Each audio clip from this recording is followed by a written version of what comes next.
നമുക്ക് ആരംഭിക്കാം.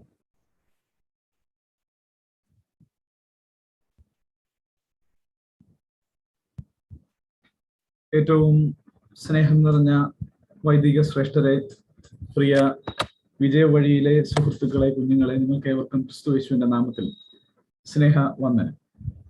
വിജയവഴിയുടെ ഇന്നത്തെ ഈ ക്ലാസ്സിന് നമുക്ക് ഒരുമിച്ച് ചേരുവാൻ, അനുഗ്രഹകരമായി ഈ ക്ലാസ്സിൽ പങ്കെടുക്കുവാനും ദൈവം അവസരം ഒരുക്കി തരുന്നു.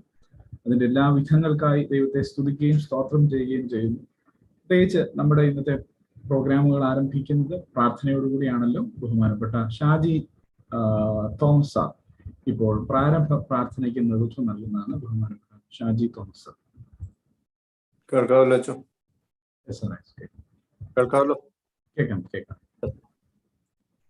വാഴ്ത്തപ്പെട്ട ഞങ്ങളുടെ സ്വർഗസ്ഥ പരമപിതാവേ, ഈ മനോഹര ദിവസം ഞങ്ങൾക്ക് തന്നതിനായിട്ട് ഞങ്ങൾ അങ്ങയെ സ്തുതിക്കുന്നു നാഥ.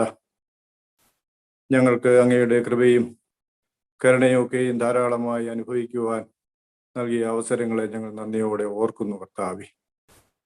അങ്ങയുടെ ദാനങ്ങൾ ഞങ്ങൾക്ക് ധാരാളമായി ലഭിക്കുന്നുവല്ലോ, അതിനൊക്കെയും ഞങ്ങൾ അങ്ങയെ സ്തുതിക്കുന്നു നാഥ. ഞങ്ങൾക്ക് ഇങ്ങനെ ഒരു പ്രോഗ്രാം ക്രമീകരിക്കുവാൻ കിട്ടിയ വിലയേറിയ അവസരത്തിനായിട്ട് ഞങ്ങൾ അങ്ങയെ സ്തുതിക്കുന്നു. വിജയവഴി പ്രോഗ്രാമിന് നേതൃത്വം നൽകുകയും ആശയകരമായ നിർദ്ദേശങ്ങൾ തന്നും ഇതിനെ വഴികാട്ടിക്കൊണ്ട് നടത്തുന്ന ഞങ്ങളുടെ അഭിമന്യ എപ്പിസ്കോപ്പ തിരുമേനിയെ ഞങ്ങൾ പ്രത്യേകമായിട്ട് അങ്ങയുടെ സന്നിധിയെ സമർപ്പിക്കുന്നു. എല്ലാവിധ അനുഗ്രഹങ്ങളും നൽകി പരിപാലിക്കണമേ ഞങ്ങൾ പ്രാർത്ഥിക്കുന്നു. തുടർന്ന് ഞങ്ങൾക്ക് ശക്തമായ നേതൃത്വം നൽകുന്നതിനും വഴികാട്ടുന്നതിനും തുണയ്ക്കണമേ എന്ന് ഞങ്ങൾ പ്രാർത്ഥിക്കുന്നു കർത്താവേ. വിജയവഴി പ്രോഗ്രാമിന് നേതൃത്വം നൽകുന്ന ജോജി അച്ഛനും മറ്റ് അച്ഛന്മാർക്കും മറ്റ് നേതൃത്വം നൽകുന്നവരെയൊക്കെ ഞങ്ങൾ ദൈവസന്നിധിയെ സമർപ്പിക്കുന്നു കർത്താവേ. കാര്യഗൗരവത്തോടെ ശക്തമായ നിർദ്ദേശങ്ങളോടുകൂടി ഇത് വിജയകരമായി നടത്തുവാൻ ആവശ്യമായ കൃപയും ഉത്സാഹസ്ഥിരതയും നൽകി വഴി നടത്തണമേ ഞങ്ങൾ പ്രാർത്ഥിക്കുന്നു കർത്താവേ. ഇന്ന് ഇതിന് നേതൃത്വം നൽകുന്ന റോജി അച്ഛനെയും ഷിബു സാറിനെയും ഞങ്ങൾ ദൈവസന്നിധിയെ സമർപ്പിക്കുന്നു കർത്താവേ. ആവശ്യമായ കൃപ നൽകി പരിപാലിക്കണമേ. അവർ നൽകുന്ന ക്ലാസ്സുകളും നിർദ്ദേശങ്ങളും ഞങ്ങളുടെ കുഞ്ഞുങ്ങളുടെ ഹൃദയത്തിൽ പതിക്കുവാനും അത് 160 മേനിയായിട്ട് വളർന്ന് ഫലം നൽകുന്നതിന് ഇടയാക്കണമേ ഞങ്ങൾ പ്രാർത്ഥിക്കുന്നു. വിജയ വഴി പ്രോഗ്രാമിൽ എത്തിയിരിക്കുന്ന ഞങ്ങളുടെ കുഞ്ഞുങ്ങളെ ദൈവസന്നിധിയെ സമർപ്പിക്കുന്നു കർത്താവേ. അങ്ങയുടെ മക്കളാണല്ലോ. ഞങ്ങൾക്ക് ഞങ്ങളുടെ സഭയ്ക്കും ഞങ്ങളുടെ തലമുറയ്ക്കുമൊക്കെയും നേതൃത്വം നൽകേണ്ടവരാണല്ലോ അവർ ഈ ലോകത്തിന് പ്രകാശവും ഉപ്പുമായി വളരുന്നതിന് ആവശ്യമായ കൃപ നൽകണം. അവരിലൂടെ ഈ പ്രകാശം ലോകത്തിൽ വ്യാപിക്കുന്നതിനും നല്ല ലോകം കെട്ടിപ്പടുക്കുന്നതിനും ഇടയാക്കണമേ എന്ന് ഞങ്ങൾ പ്രാർത്ഥിക്കുന്നു കർത്താവേ. ഞങ്ങളുടെ എല്ലാ പ്രവർത്തനങ്ങളെയും അങ്ങ് മാനിക്കണമേ കർത്താവേ. ഇത് അങ്ങയുടെ ഹിതമനുസരിച്ച് പ്രവർത്തിക്കുവാനും ഇത് പുരോഗതിയിലേക്ക് എത്തുവാനും ഞങ്ങളുടെ കുഞ്ഞുങ്ങൾ നല്ല നിലയിൽ ആയിത്തീരുവാനും ഇതൊക്കെയും ഇടയാക്കണമേ ഞങ്ങൾ പ്രാർത്ഥിക്കുന്നു കർത്താവേ. അവരിൽ നല്ല ഫലം ഉണ്ടാകുവാനും അവർ ഞങ്ങൾക്ക് വേണ്ടി നല്ല മേഖലകളിൽ എത്തുവാനും ഈ ലോകത്തിന് നേതൃത്വം നൽകുവാനും ആവശ്യമായ പ്രചോദനമായി തീരണമേ ഞങ്ങൾ പ്രാർത്ഥിക്കുന്നു കർത്താവേ. ഞങ്ങളെ ഓരോരുത്തരെയും മറ്റും ദൈവസന്നിധിയെ സമർപ്പിക്കുന്നു. കാത്തു പരിപാലിച്ചോളണമേ. ഞങ്ങളുടെ പ്രവർത്തനങ്ങളൊക്കെയും കൂടെ ഇരുന്ന് ഞങ്ങളെ വഴി നടത്തണമേ. യേശുവിന്റെ നാമത്തിലുള്ള പ്രാർത്ഥന കൃപയോടെ കേൾക്കണമേ. ആമേൻ. ബഹുമാനപ്പെട്ട ഷാജി സാറിനോടുള്ള സന്തോഷം അറിയിച്ചുകൊള്ളട്ടെ.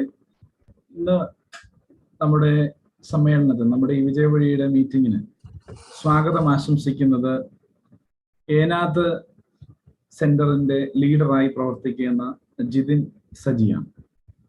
നിങ്ങൾക്ക് എല്ലാവർക്കും അറിയാം, ഈ കഴിഞ്ഞ ഇതുവരെയുള്ള സെഷനുകളിലൊക്കെ സ്വാഗതം ആശംസിച്ചുകൊണ്ടിരുന്നത് അച്ഛന്മാരാണ്. എന്നാൽ ഇനിയുള്ള ആഴ്ചകളിൽ നമ്മുടെ ഒരു തീരുമാനം, സ്വാഗതവും നന്ദിയും ഒക്കെ പറയേണ്ടത് നമ്മുടെ കുഞ്ഞുങ്ങളാണ്. അതുകൊണ്ട് ഇന്ന് അത് ആരംഭിക്കുകയാണ്. ആദ്യമായി ഇന്ന് നമുക്ക് ഈ മീറ്റിങ്ങിന് സ്വാഗതം ആശംസിക്കുന്നത് ഏനാത്ത് സെന്ററിലെ നമ്മുടെ ലീഡറായി നമ്മൾ കഴിഞ്ഞ ക്ലാസ്സിൽ തിരഞ്ഞെടുത്തതായ പ്രിയ ജിതിനാണ്. പ്രിയ ജിതിനെ ഏറ്റവും സന്തോഷത്തോടുകൂടി ഏവരെയും സ്വാഗതം ചെയ്യുന്നതിന് ക്ഷണിക്കുന്നു.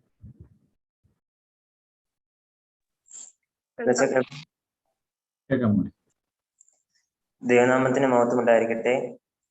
അടൂർ ഭദ്രാസന നേതൃത്വത്തിൽ വിദ്യാർത്ഥികളുടെ സമഗ്ര വികസനം ലക്ഷ്യമാക്കി നടത്തുന്ന വിജയവഴിയുടെ 3ാമത്തെ മീറ്റിംഗ് ഓൺലൈൻ മാധ്യമത്തിലൂടെ നമ്മൾ ഇന്ന് കൂടി വന്നിരിക്കുകയാണ്. കൊറോണയുടെ ഈ ഭീതി നിറഞ്ഞ ഈ സാഹചര്യത്തിൽ പലയിടങ്ങളിൽ നിന്ന് കൂടി വരുവാൻ വലിയവനായ ദൈവം നൽകിയ അവസരത്തെ ദൈവത്തോട് നന്ദി പറയുന്നു. എന്നിൽ ഇന്ന് നിക്ഷിപ്തമായിരിക്കുന്ന കർത്തവ്യം എന്ന് പറയുന്നത് ഇവിടെ കൂടി വന്നിരിക്കുന്ന ഓരോരുത്തരെയും സ്വാഗതം ആശംസിക്കുക എന്നതാണ്. ആദ്യമായി ഇന്നത്തെ അധ്യക്ഷ പദവി വഹിക്കുന്ന അടൂർ ഭദ്രാസനത്തിന്റെ അധ്യക്ഷൻ right reverend doctor Abraham Mar Paulose Episcopa തിരുമേനിയാണ്. തിരുമേനിയുടെ പ്രത്യേകമായ കാഴ്ചപ്പാടാണ് ഇപ്രകാരം ഒരു പ്രവർത്തനം ആരംഭിക്കുവാൻ ഇടയായത്. തിരുമേനിയുടെ നേതൃത്വത്തിലുള്ള വിജയവഴി എന്ന ഈ പ്രോഗ്രാം വളരെയധികം പ്രയോജനപ്രദവും ഇന്നത്തെ സാമൂഹിക സഹായത്തിലെ വെല്ലുവിളികളെ കുട്ടികളാകുന്ന നമുക്ക് ധൈര്യത്തോടെ നേരിടുവാൻ മുഖാന്തരവുമാണ്. ഇന്നത്തെ ഈ യോഗത്തിന് അധ്യക്ഷ പദവി വഹിക്കുന്ന right reverend doctor Abraham Mar Paulose Episcopa തിരുമേനിയെ വിജയവഴിയുടെ പേരിൽ സ്വാഗതം ചെയ്യും. അടുത്തതായി മുഖ്യ സന്ദേശം നൽകുന്ന റവറൻ റോജി മാത്യൂസ് എബ്രഹാം അച്ഛൻ. അച്ഛൻ മുൻകാലങ്ങളിൽ നമ്മുടെ ഭദ്രാസനത്തിന്റെ സേവനം അനുഷ്ഠിക്കുകയും അക്കാലങ്ങളിൽ വിജയവഴിക്ക് കൃത്യമായ നേതൃത്വം നൽകി വന്നിരുന്നു. അച്ഛൻ ഒരു സകലകലാ വല്ലഭനും സംഗീതത്തിൽ വളരെയധികം പ്രാഗൽഭ്യം നേടിയ ഒരു വ്യക്തിയുമാണ്. ഭദ്രാസനത്തിന്റെ സൃഷ്ടിക്കൊരു സങ്കീർത്തനം എന്ന പ്രോഗ്രാമിന്റെ കോർഡിനേറ്ററായി മുൻകാലങ്ങളിൽ പ്രവർത്തിക്കുകയും ഭദ്രാസന കൺവെൻഷൻ കോയറിൽ സജീവമായ സാന്നിധ്യം നൽകിയിരുന്നു. എല്ലാ മേഖലകളിലും തന്റേതായ വ്യക്തിമുദ്ര പതിപ്പിച്ച റോജി മാത്യൂസ് എബ്രഹാം അച്ഛനെ അഭിനന്ദിയ തിരുമേനിയുടെ പേരിലും വിജയവയുടെ പേരിലും സ്വാഗതം ചെയ്യുന്നു. അടുത്തതായി ആനുകാലിക വിഷയങ്ങളെ കുറിച്ച് നമുക്ക് പറഞ്ഞു തരുവാനായി നമ്മോട് കൂടെ വന്നിരിക്കുന്ന ഷിബു ഇബ്രാഹിം സാർ ഒരു പേഴ്സണാലിറ്റി ഡെവലപ്മെന്റ് ട്രെയിനർ കൂടിയാണ്. സാർ ഇന്ന് നമുക്ക് കേരള സംസ്ഥാനം ഒറ്റ നോട്ടത്തിൽ എന്ന വിഷയത്തെ കുറിച്ച് നമുക്ക് ക്ലാസ് എടുത്ത് തരുവാനായി വന്നിരിക്കുന്നു.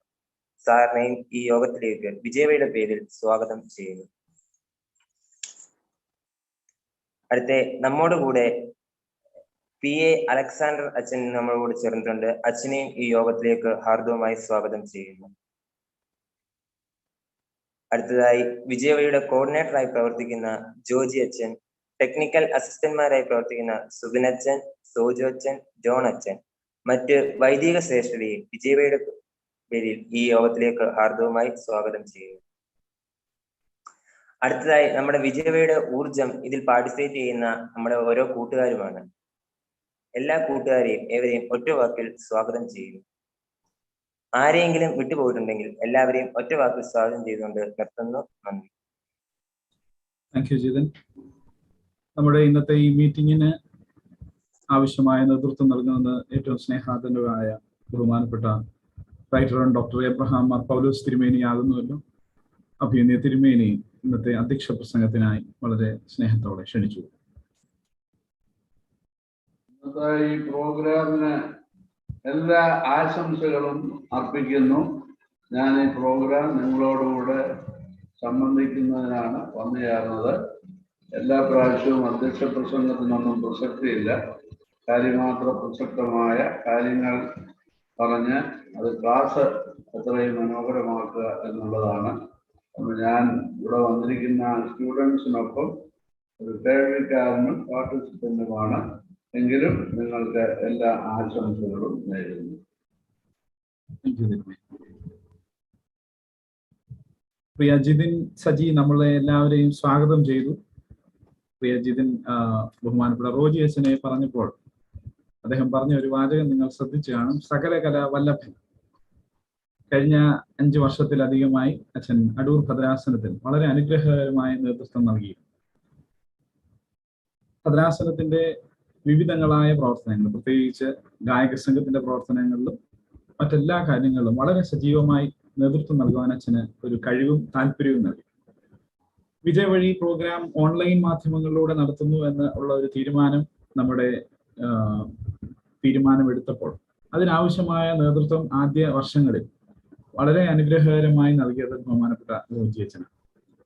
ഇപ്പോൾ അച്ഛൻ നമ്മുടെ ഈ ഭദ്രാസനത്തിന്റെ ഭാഗമല്ല എങ്കിൽ പോലും നമുക്കൊക്കെ ആവശ്യമായ നിർദ്ദേശങ്ങൾ, പ്രത്യേകിച്ച് വിജയവഴിയുടെ ആവശ്യങ്ങൾക്ക് വേണ്ടി ജോജി അച്ഛനൊക്കെ ഏത് സമയവും ഒരു ലീഡറിനെ ആവശ്യമുള്ളപ്പോൾ ആ രീതിയിലൊക്കെ നമ്മളെ സഹായിക്കുന്നത് പ്രിയ റോജി അച്ഛനാണ്.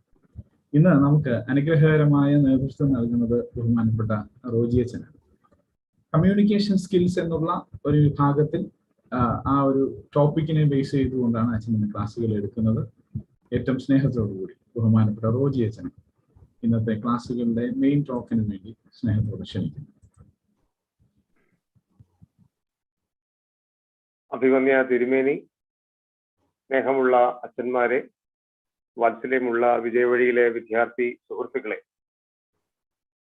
ചില മാസങ്ങൾക്ക് ശേഷം ഒരിക്കൽ കൂടെ ഈ ഒരു വേദിയിൽ നിങ്ങളോടൊപ്പം പങ്കുചേരുവാന് ഇപ്രകാരം ഒരു അവസരം ദൈവം ഒരുക്കി തരികയും അത് വിജയവഴിയുടെ സംഘാടകരിലൂടെ ഒരു ക്ഷണമായി എനിക്ക് ലഭ്യമാകുവാൻ കഴിഞ്ഞതും ഓർത്ത് ഞാൻ ദൈവത്തെ സ്തുതിക്കുകയാകുന്നു. ഇന്നത്തെ മെയിൻ ടോക്കിന് നമ്മൾ ഒരുങ്ങുകയാകുന്നുവല്ലോ. ഓർമ്മിപ്പിച്ചതുപോലെ നമ്മുടെ ഇന്നത്തെ ക്ലാസ് കമ്മ്യൂണിക്കേഷൻ സ്കിൽസ് എന്ന് പറയുന്നതായ ടോപ്പിക്കിനെ ആസ്പദമാക്കിയിട്ടാണ്. കമ്മ്യൂണിക്കേഷൻ എന്ന് പറയുന്നതിന് പല തലങ്ങളുണ്ട്. ഇന്റർപേഴ്സണൽ കമ്മ്യൂണിക്കേഷൻ ഉണ്ട്. നമ്മൾ മറ്റുള്ളവരുമായിട്ട് നടത്തുന്നതായിട്ടുള്ള കമ്മ്യൂണിക്കേഷനാണ് ഇന്റർപേഴ്സണൽ കമ്മ്യൂണിക്കേഷൻ എന്ന് പറയുന്നത്. ആ ഇന്റർപേഴ്സണൽ കമ്മ്യൂണിക്കേഷന്റെ ഭാഗമായിട്ട് 1-to-1 കോൺവെർസേഷൻസ് ഉണ്ട്, മാസ് കമ്മ്യൂണിക്കേഷൻസ് ഉണ്ട്, പബ്ലിക് അഡ്രസ്സൽസ് ഉണ്ട്. എന്നാൽ അതുപോലെ തന്നെ ഇമ്പോർട്ടന്റ് ആയ കമ്മ്യൂണിക്കേഷന്റെ വേറൊരു തലമാണ് ഇൻട്രാപേഴ്സണൽ കമ്മ്യൂണിക്കേഷൻ. ഇൻട്രാപേഴ്സണൽ കമ്മ്യൂണിക്കേഷൻ എന്ന് പറഞ്ഞു കഴിഞ്ഞാൽ ഞാൻ ആസ് എ പേഴ്സൺ എന്നോട് തന്നെ എങ്ങനെ കമ്മ്യൂണിക്കേറ്റ് ചെയ്യുന്നു എന്നുള്ളതാണ്. അപ്പൊ നമ്മളെല്ലാവരും സ്റ്റുഡൻസ് ആണ്. The largest majority of us are students. I'm slowly switching over to English because this is a communication class. The largest majority of us are students, and students not simply because we are members of any educational institution. We are students largely because we are forever learning. A teacher also is a student. A teacher cannot be a teacher unless the teacher subjects the teacher's self to education all the time. And this happens through reading books, mainly speaking. It happens through listening to other people talk on various topics. It also happens through one's connection and communication with the world around. ഞാൻ ഈ പറയുന്ന കാര്യങ്ങൾ നിങ്ങൾക്ക് മനസ്സിലാകുന്നു എന്ന് ഞാൻ വിചാരിക്കുന്നു. അപ്പോൾ ഇന്ന് ഇൻട്രാപേഴ്സണൽ കമ്മ്യൂണിക്കേഷൻ എന്ന് പറയുന്ന ഒരു തലത്തിലേക്ക് നമ്മൾ പോവുകയാണ്. അപ്പോൾ ഇൻട്രാപേഴ്സണൽ കമ്മ്യൂണിക്കേഷൻ എന്ന് പറയുന്നത് നമ്മുടെ പ്രാർത്ഥന, നമ്മുടെ മെഡിറ്റേഷൻസ്, നമ്മുടെ ഇമാജിനേഷൻസ്, നമ്മുടെ വായനകൾ, നമ്മുടെ കേൾവികൾ, ഇതെല്ലാം നമ്മളിൽ ഉണ്ടാക്കുന്നതായിട്ടുള്ള വ്യതിയാനങ്ങളെയാണ് സൂചിപ്പിക്കുന്നത്. അതിനകത്ത് ഒരു ഭാഗം മാത്രമേ ഇന്ന് ഞാൻ എടുക്കുന്നുള്ളൂ, which is reading, and I have 40 minutes to conduct the whole of this. So the time on my watch now is 4:45 p.m., which is 4:45, which means if I have another 35 minutes, I should be able to conclude by around 5:15 latest. So let me begin. So I'm going to share a screen with you all. Hope you can all see this. Is my screen visible to everyone?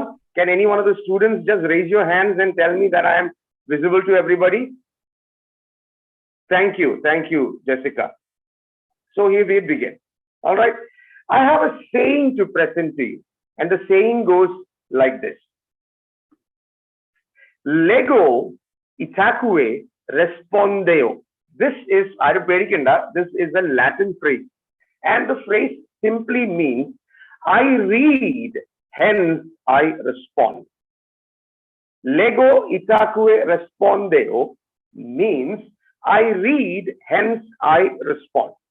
Now, some of you may know I grew up in a country outside of India, the United Arab Emirates, and I studied in a school that was run by the Indian community over there. The patron of the school is always the respective ambassadors of India to the UAE. So I did all of my schooling for 14 years. For 14 years, I mean standard 1 to 12 plus the 2 years of nursery that I did before getting into school proper. So all 14 years of my education, I studied in the very same school. So when I studied in the school, at the time I was a student, we had our teaching communicated only in English. And including English, we also had Hindi, we had Arabic. As we progressed through the years, we had French.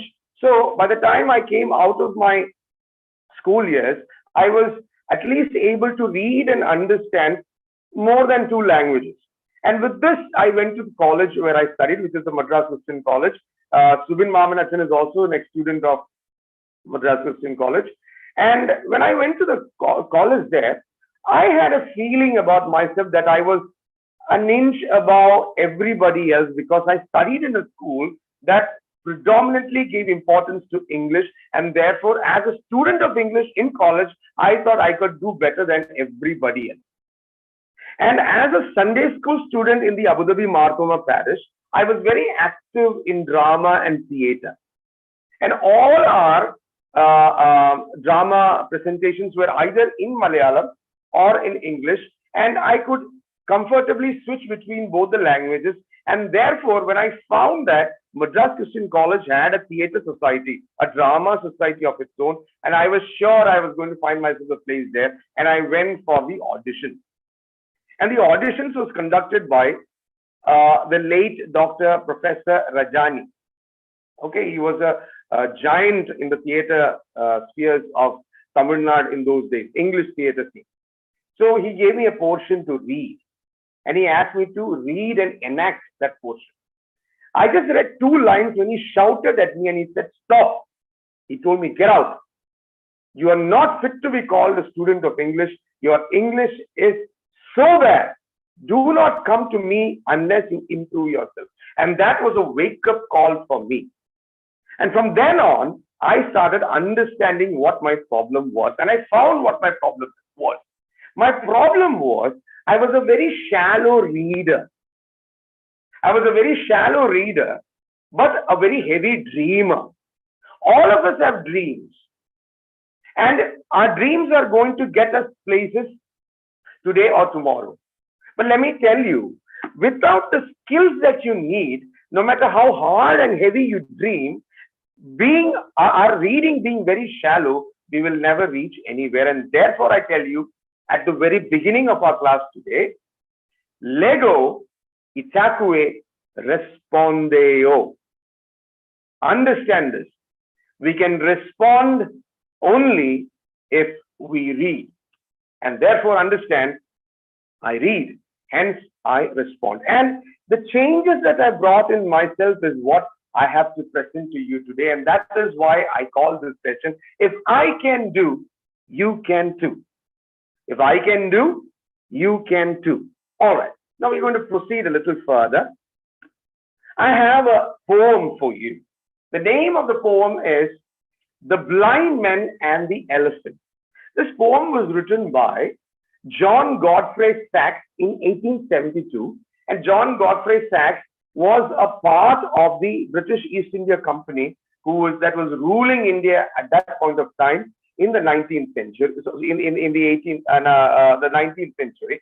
And therefore, the theme of this poem is very much Indian in context. And may I just request a few of our students who have volunteered to help me read the first portions of this to lead the way. This is the poem. It has 8 stanzas, and I would first request Jessica from Tevalakara Center to read me the first stanza of this poem, The Blind Man and the Elephant.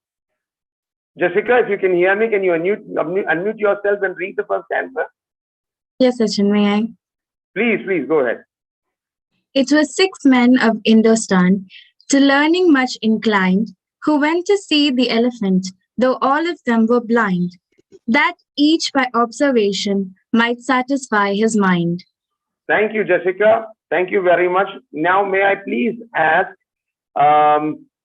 Christina K. Binoj from the Pandalam Center to read the second stanza.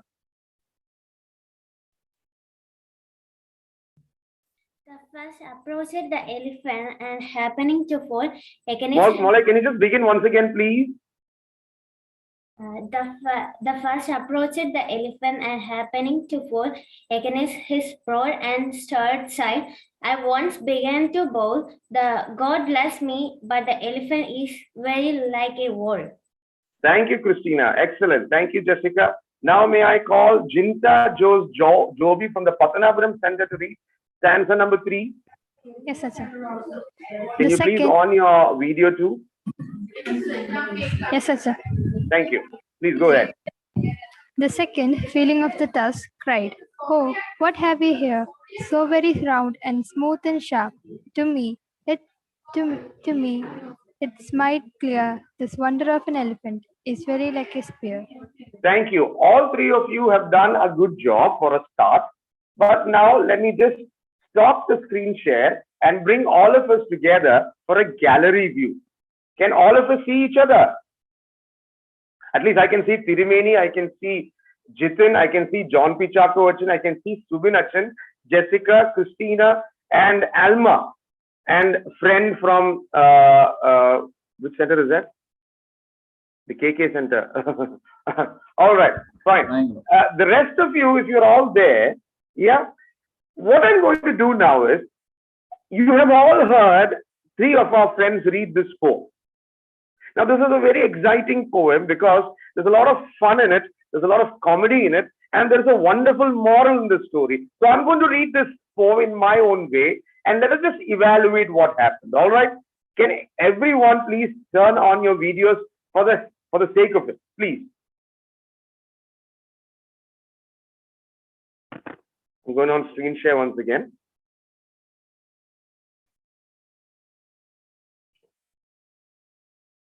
All right.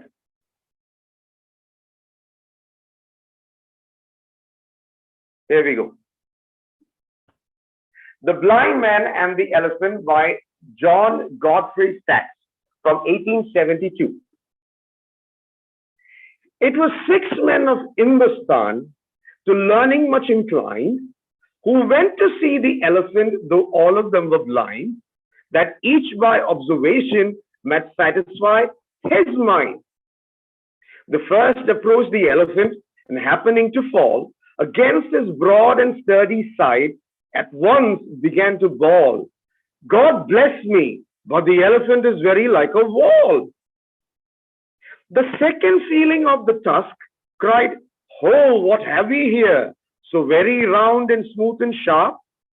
To me it is mighty clear, this wonder of an elephant is very like a spear."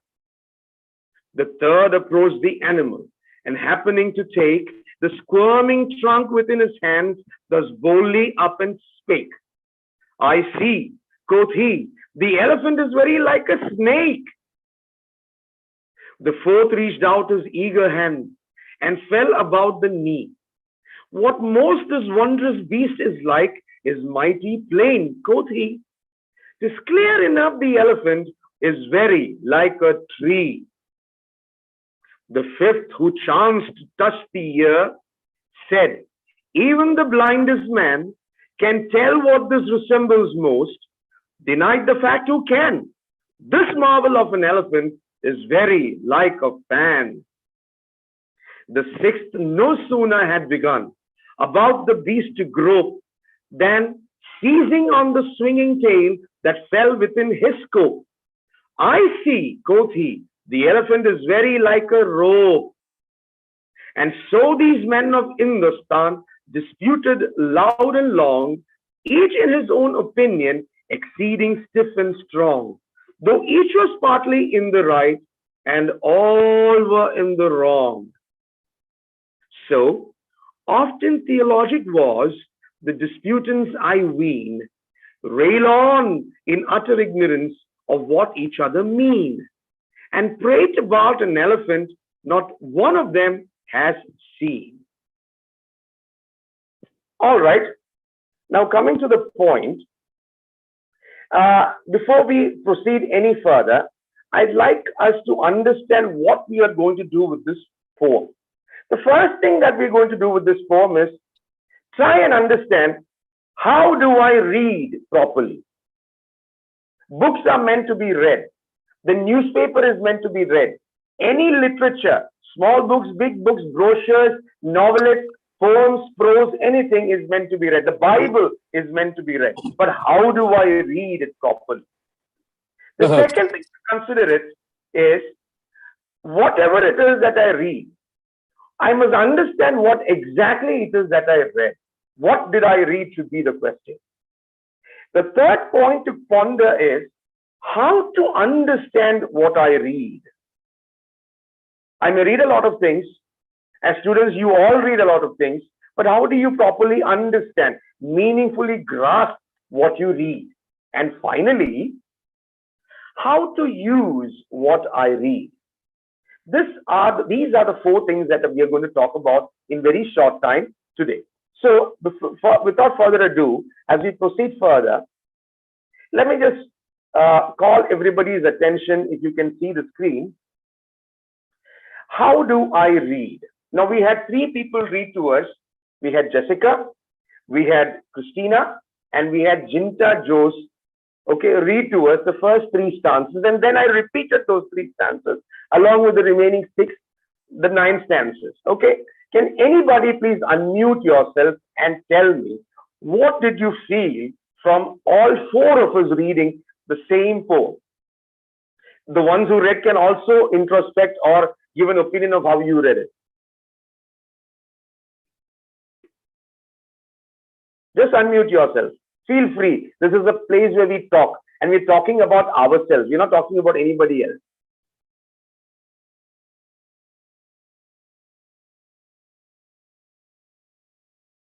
Okay, Sean Matthew Ninen, can you please unmute yourself? Yes, Aja. Yeah, Sean, tell me, what did you feel from the 4 of us read? Aja, when I heard what all of the reading of the poem, I came to a conclusion that the way Achan has spoken is much more easy to much more clearly keen to. Oh, you understood it a little better from when you heard me read it. Yes. Thank you very much. Merin Abraham, Aksa Merin, can you please unmute yourself for a moment, Mola? Hello, Acha, can you hear me? Yeah, and what did you feel? Similar to what Sean said, I think with much respect to the 3 students, I felt like the way you read it made it much more clearer for me to understand, because you were quite expressive while you were reading the poem. So okay. So you mean to say the others were not expressive? Not expressive enough, or like how rather you as expressive. Okay. Yeah. All right. Jessica, are you there? Jessica, are you there? Yes, Sachin. Jessica, can you just unmute yourself, and for the good of everybody, can you please tell me what you felt from what you read and what you felt from the others reading? Actually, I think that you put while reading the stanza, you put in so much emotion on reading it. So it was like we understood what it meant. The funniness of the poem was that's quite a compliment, because that's the complaint my wife has about me. She says I'm a very emotional person. Okay. All right. Now, thank you very much, Jessica. You read wonderfully, though. Okay, beautiful. All right. Christina, Mola, are you there? Yes, Yeah, Christina, can you tell me what did you feel from what you read and hearing other 3 people read the same thing?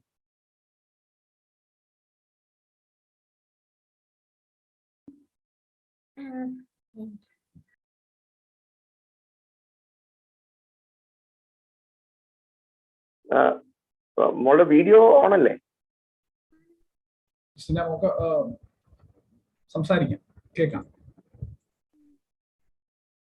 Christina, Malayalam, English, anything will do, no problem. You just have to convey what you have in your mind confidently. I don't know.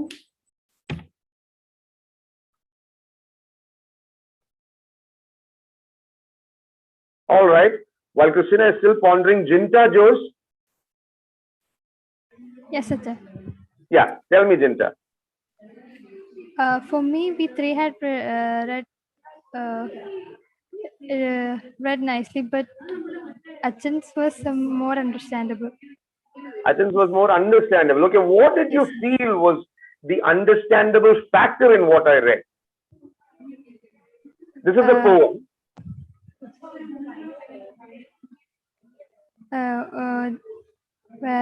The emotions. First of all, the only thing that I gave importance to, first of all, was feel the rhythm of the poem, isn't it? The words in each sentence of the poem is packed in such a way there is a beautiful rhythm to it. To verse 6 men of Hindustan, to learning much inclined, though all of them were blind, there was a rhythm. I just felt the rhythm. That's the most important thing that must happen when we read anything. അത് 23-ാം സങ്കീർത്തനമാണെങ്കിൽ പോലും യഹോവയുടെ ഇടയനാകുന്നു എനിക്ക് മുട്ടുണ്ടാകുകയില്ല പച്ചയാപ്പിളെ കിടക്കുന്നു അങ്ങനെയും വായിക്കാം. The Lord is my shepherd, I shall not want, he leads me in green pastures അങ്ങനെയും വായിക്കാം. യഹോവ എന്റെ ഇടയനാകുന്നു എനിക്ക് മുട്ടുണ്ടാകുകയില്ല പച്ചയായ പുൽപ്പുറങ്ങളിൽ അവനെ കിടത്തുന്നു സ്വച്ഛതയുള്ള വെള്ളത്തിനരികത്തേക്ക് അവനെ നടത്തുന്നു. Lord is my shepherd, I shall not want, he leads me to pastures of green and leads me beside cool waters. Feel the rhythm. Anything that is written by human beings will have rhythm in it. Feel the rhythm of anything that you read. The second thing is, see, this being a poem, there is a lot of rhyme in it. Okay, find the rhyme. Hindustan, blind, quoth he, said he, all those lines are rhyming. Okay, now these are two very important things that we must understand if we ought to feel not so bored by the things that we read. Feel the rhythm, find the rhyme. Okay, now I found the rhythm, I felt the rhythm and I found the rhyme. Pakshe, will this do? ഇത്രയും കൊണ്ട് മതിയാകുമോ? Yeah, I think the Achans can also join in for a while. Just step into, state your opinions. Rhythm and rhyme, will this do? If it is not a poetry, then what? Even if it is a poetry, will rhythm and rhyme just do?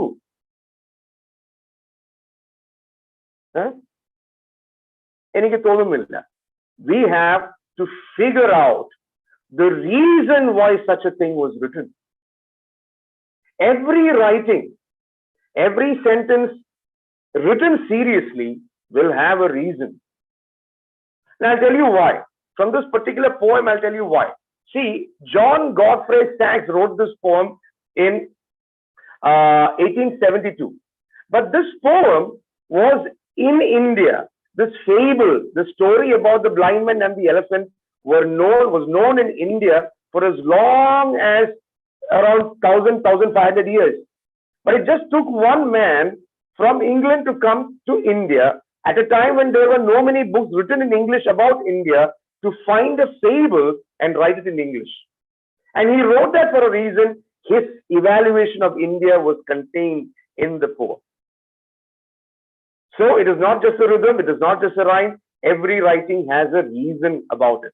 Now, as we move forward, how do I read is an important thing. The second important thing to understand is, what did I read? Sarupya, നമ്മൾ വായിച്ചത് ഈ പറയുന്നതായിട്ടുള്ള ആ കൃതി, okay, that writing, അതിന് എന്തുവാ പറയുന്നത്? ഇംഗ്ലീഷിൽ നമ്മൾ എന്തുവാ പറയുന്നത്? മലയാളത്തിൽ എന്തുവാ പറയുന്നത്? Poem. Very good, very good. Poetry. അതിന് ക്ലാസിഫിക്കേഷൻ, അത് പദ്യം എന്നാണ് പറയുന്നത്. നമുക്കറിയാമല്ലോ, എല്ലാ എഴുത്തുകൾക്കും 2 ക്ലാസിഫിക്കേഷൻ ഉണ്ട്. ഇറ്റ്സ് ഐദർ ഗദ്യം ഓർ പദ്യം. ഇത് പോയിട്രിയാണ്. ഓക്കെ, എന്തുകൊണ്ടാണ്? why do we call it poetry? Can anyone tell me why do you call it poetry? Subin John Acha, can you help our students? Why was this a poetry? Because it has a style. Yeah, it has an imaginative style to its writing, isn't it? Okay, that is why we call it poetry in the first go. But then we must understand, imagination was used to write a poetry about a fable which people in India knew from all religions. So a poetry can be a fable. Can somebody tell me the name of another poetry fable? Aksa Merin? Have you read the poetry called The Boy Who Cried Wolf?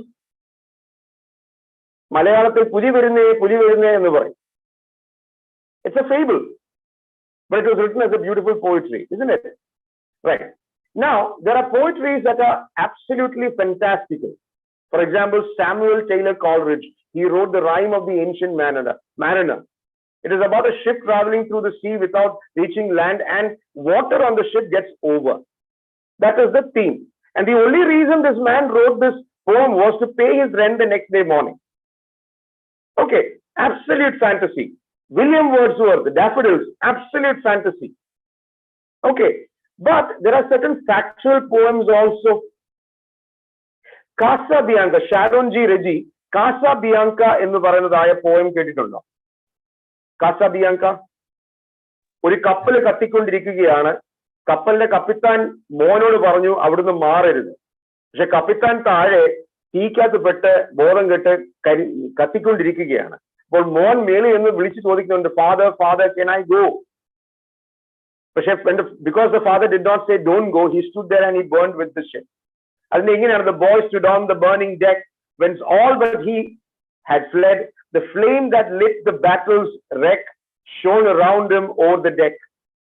Casa Bianca, 1826. അതുപോലെ തന്നെയാണ് The Charge of the Light Brigade. 1854 എഴുതിയതായിട്ടുള്ള ഒരു പോയമാണ്. Alfred Lord Tennyson ആണ് എഴുതിയത്. യുകെയും ക്രൈമിയയും തമ്മിലുള്ള Crimean വാറിനെ കുറിച്ചാണ്, റഷ്യയും തമ്മിലുള്ള Crimean വാറിനെ കുറിച്ചാണ് ഈ poem. Half a league onward into the valley of death rode the 600.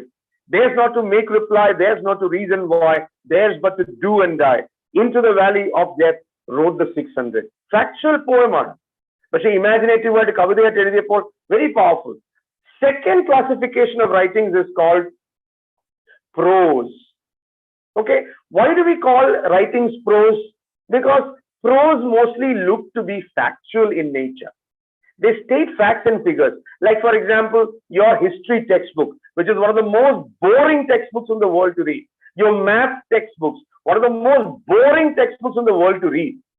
The moment you open it, you fall asleep because it's so full of facts and figures. But suppose a person puts a little bit of imaginativeness into presenting prose, then how would it look? There is a wonderful writer budding up in India right now. He's a Malayali. His name is Manu S. Pillai. You get it on Manu S. Pillai kuriche. Manu S. Pillai is a historical writer. His most famous book back from 2015 was The Ivory Throne, Danda Simhasanam, The Chronicles of the House of Travancore. It is a story of the Maharajas of Travancore, the Travancore royal family. But he has presented that book in such a beautiful, fictitious way. All facts and figures have a lot of color and life and vibe to it. That is why in 2017, Manu S. Pillai won the Sahitya Academy Award for Budding Writers. And after that, he wrote The Rebel Sultan, The Courtesan, The Mahatma, and The Brahmin. All these are books about Indian history, factual books. Facts and figures, narrations, incidents, all are to the dot correct. But they are presented in such imaginative ways, you can't imagine the power of it. There are fables that are written, prose written in fable form. For example, George Orwell wrote The Animal Kingdom. Now, The Animal Kingdom is about the Russian Revolution of 1917. But suppose somebody gives you the Russian Revolution of 1917, will you go to sleep or will you sit through the book? You will go to sleep. I will go to sleep. But the moment we read Animal Farm, the story is all about pigs and donkeys and horses and dogs. But the incidents are all about what happened in Russia in 1970. Okay. Now, there are also fantasies, right? If you get your hands on the writings of Amish Tripathi, I would suggest, please go ahead and read his Shiva trilogies. I read all those 3 books, The Immortals of Meluha, The Secrets of the Nagas, and The Sons of the Oath of the Vayuputras. There is an English fantasy by the name of, I forget his name, I forget the name of the book. It's about Christmas. It is about the virgin birth. Okay, by the end of this session, if I remember it, I'll give you the name. See, this is how we understand what did I read. Anything that you read is either poetry or prose, and everything falls under this categorization. Now, moving forward, we have to ponder about a third aspect, how to understand what I read. Okay, now I would like all of you to unmute yourself because I have a few questions for you. See, now taking into consideration this poem that we read, നമ്മൾ വായിച്ചതായിട്ടുള്ള ഈ poem. Okay, ഈ poem എങ്ങനെയാണ് നമുക്കൊന്ന് മനസ്സിലാക്കാൻ ഒക്കുന്നത്? Okay, Diya ജോർജന്റെ പേര് വിളിച്ചപ്പോൾ തന്നെ Diya ജോർജൻ video of ചെയ്ത് കാണും. കൊള്ളാം. Okay, right? ആർക്കെങ്കിലും ഒന്ന് പറയാമോ ഈ പോയത്തിന്റെ അകത്തുനിന്ന് നിങ്ങൾക്ക് എങ്ങനെ ആണ് മനസ്സിലാക്കാൻ സാധിക്കുന്നത്? How can you understand what you read? Shaun, can you volunteer? നമുക്കൊരിക്കലും ഒരു ഭാഗം കണ്ടിട്ട് മാത്രമായിട്ട് നമുക്ക് ഒരെണ്ണത്തിനെ വിലയിരുത്താൻ പറ്റത്തില്ല. അതിനെ പൂർണ്ണമായിട്ട് വിലയിരുത്തണമെങ്കിൽ അതിന്റെ പൂർണ്ണമായി നമ്മൾ കാണണം. അല്ലാതെ ആ കവിതയുടെ തീം അതാണ്. അങ്ങനെ എന്നാൽ മാത്രമേ ശരിക്കും, അല്ലാതെ പറയുന്ന ഓരോ കാര്യങ്ങളും അതാണെങ്കിൽ വെറും പൊട്ടത്തരമായി മാത്രമേ മാറത്തുള്ളൂ. അല്ലാതെ കറക്റ്റ് പറയണമെങ്കിൽ നമ്മളത് ശരിക്കും അത് മനസ്സിലായത് മാത്രമേ നമുക്ക് പറയാനുള്ള അധികാരവും ഉള്ളൂ, അതും ഉള്ളൂ. ഒരു Thank you very much. Thank you. Anybody else would like to just step in? Aksa, would you like to? Hello, Acha, can you hear me? Yeah, go ahead. Yeah, that is the same thing. I was about to say the same thing as well. All right. So it's like, all right, let's get back to the screen share. Here we go. See, anything that you read, you can understand if you employ this formula. And this formula is the 5 W's and 1 H. Okay, you can ask 5 W questions and 1 H question. I'll tell you what those questions are. Keep your mics unmuted and answer my question. First of all, both Aksa and Sean, they said, what is the theme of this? What is happening in the poem? They said very well. Okay, you cannot understand something from bits and pieces. You have to piece together an entire picture to see the whole of reality. But simply speaking, what happens in the poem? 6 men decide to go and see an elephant. That is the answer to what? And where, the next question is, where does this happen? It happens in Hindustan. It happens in India or the Indian subcontinent. Okay, that was the time when Pakistan, Bangladesh and India were not divided. So the Indian subcontinent is where this happens. The third question is, who are the players? Who are the actors? Who are the characters in this poem? Can anybody tell me who the characters are in this poem? The 6 blind men and the elephant. There are 6 blind men, then? And the elephant. There is an elephant and? Snake. Snake? Okay, there are 6 blind men, there is an elephant, and then? You can put your answers in the chat box also. Okay, we'll keep our chat box open to see if you have the right answer. There is also John Godfrey Sachs, who saw these men go see the elephant, right? Because John Godfrey is writing it in first person, isn't it?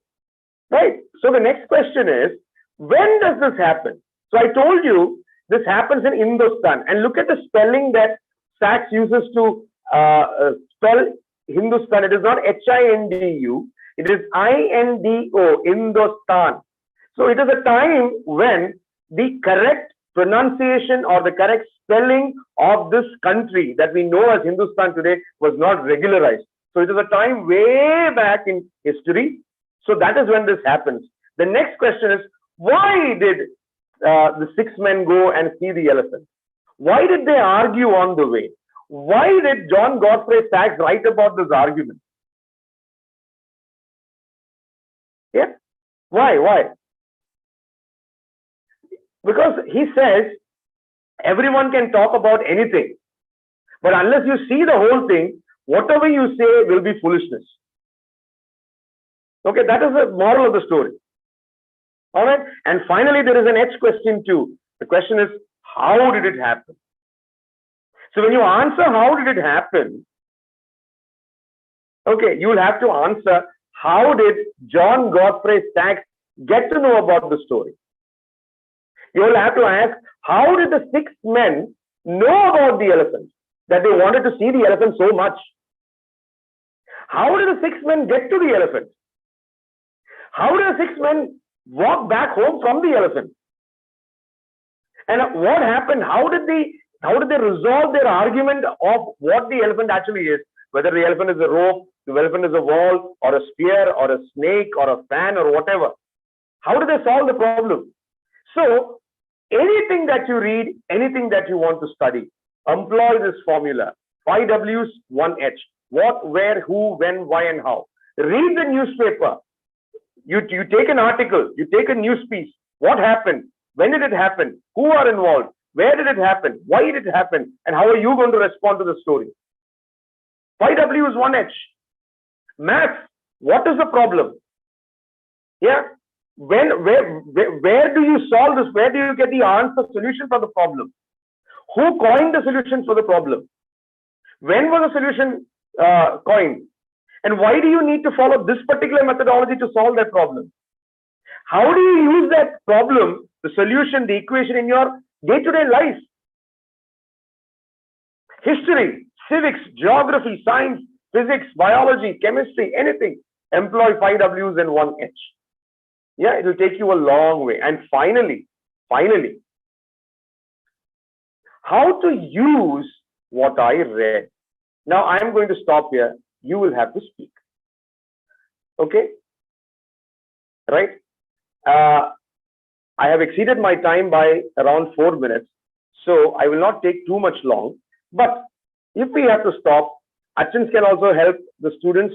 Can you please tell us, or can you please share how you are going to use what you have read?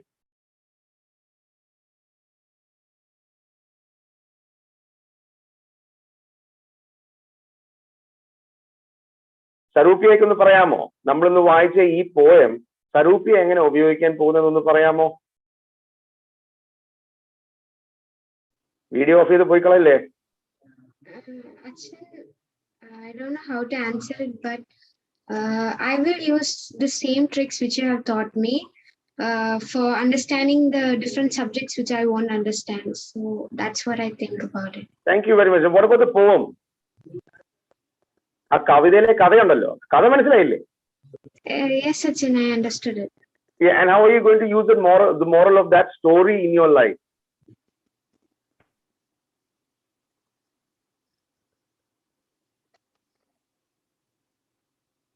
Okay, keep thinking, no problem. Keep thinking. Yeah. Anybody else?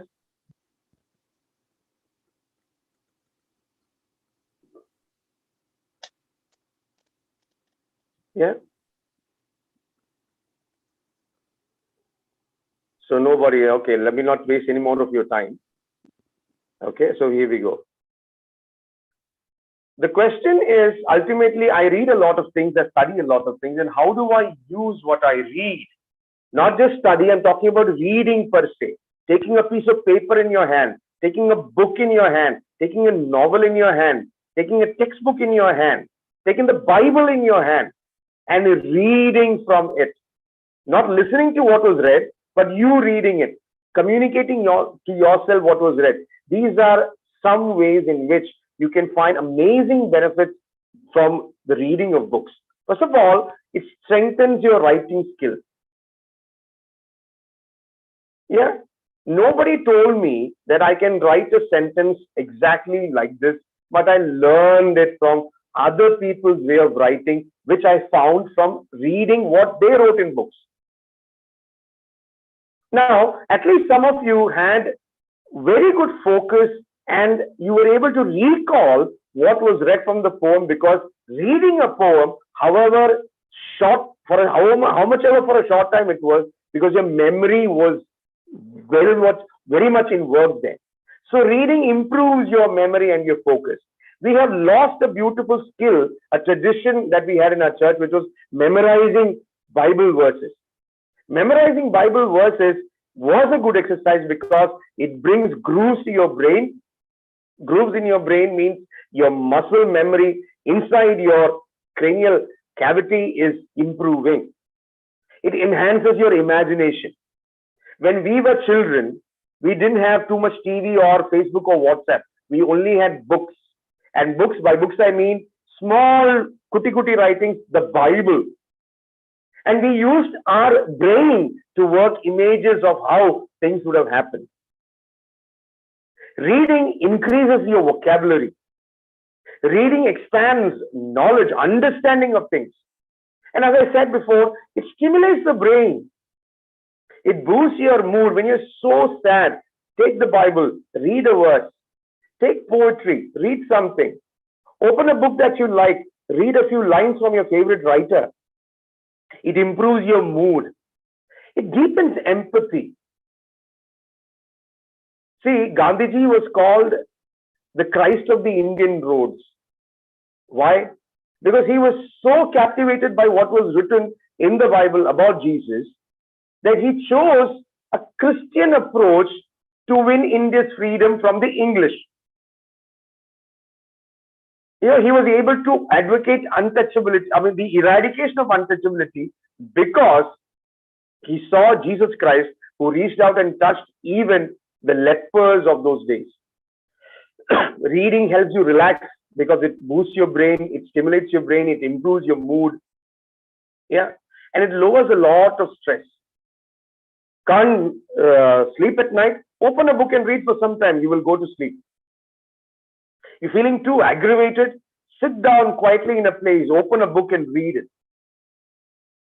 Take time off to read the newspaper, not snippets of somebody's imagination about something from the WhatsApp or the Facebook.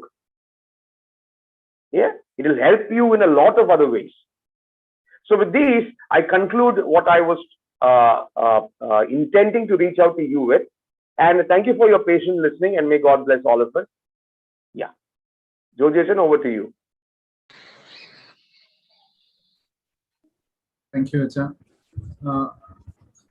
നിങ്ങൾക്ക് ആർക്കെങ്കിലും അച്ഛനോട് എന്തെങ്കിലും സംശയങ്ങൾ ചോദിക്കണമെങ്കിൽ അതിനുള്ള അവസരമാണ്. 3 minutes എടുക്കാം. നിങ്ങൾക്ക് unmute ചെയ്ത് നിങ്ങൾക്ക് എന്തെങ്കിലും ചോദിക്കാനുണ്ടെങ്കിൽ അച്ഛനോട് ഇപ്പോൾ ചോദിക്കാം.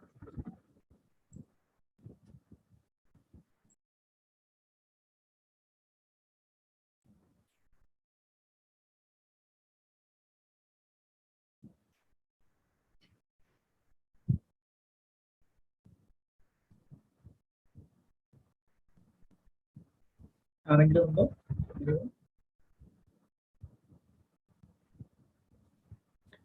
ലാംഗ്വേജ് ബാരിയർ ഇല്ലാതെ തന്നെ ചോദിക്കാം. ഇംഗ്ലീഷിലോ മലയാളത്തിലോ?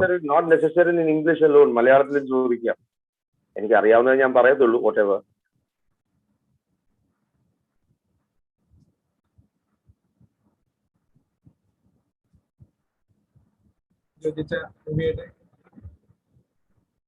Yes, sir.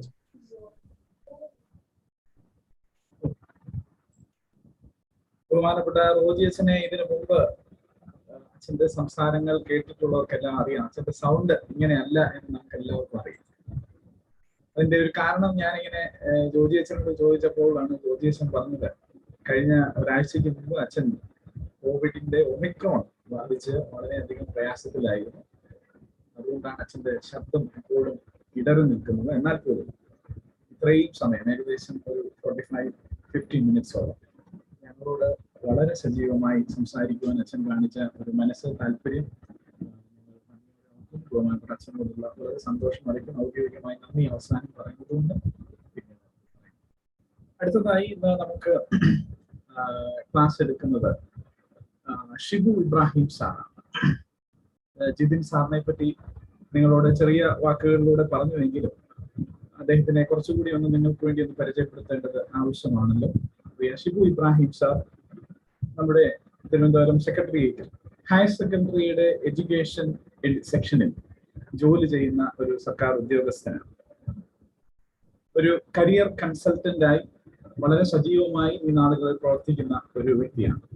അദ്ദേഹത്തിന്റെ പലതരത്തിലുള്ള ഒരു മോട്ടിവേഷൻ സ്പീക്കിങ്ങും അതുപോലെയുള്ള ഒരു ക്ലാസ്സുകളൊക്കെ നമുക്ക് യൂട്യൂബിൽ അവൈലബിൾ ആണ്. ഒരു മോട്ടിവേഷൻ സ്പീക്കർ മത്സര പരീക്ഷകളിൽ എങ്ങനെ നമ്മൾ പ്രിപ്പയർ ചെയ്യണമെന്നൊക്കെ രീതിയിൽ നമ്മളോട് സംസാരിക്കുന്ന ഒരു ട്രെയിനർ, അതുപോലെ തന്നെ മാതൃഭൂമി പത്രത്തിന്റെ ജനറൽ നോളജ് എഡീഷന്റെ കാര്യങ്ങൾക്കൊക്കെ ഒരു നല്ല നേതൃത്വം നൽകുന്ന ഒരു മാന്യ വ്യക്തിയാണ് പ്രിയ ഷിബു ഇബ്രാഹിം സാർ.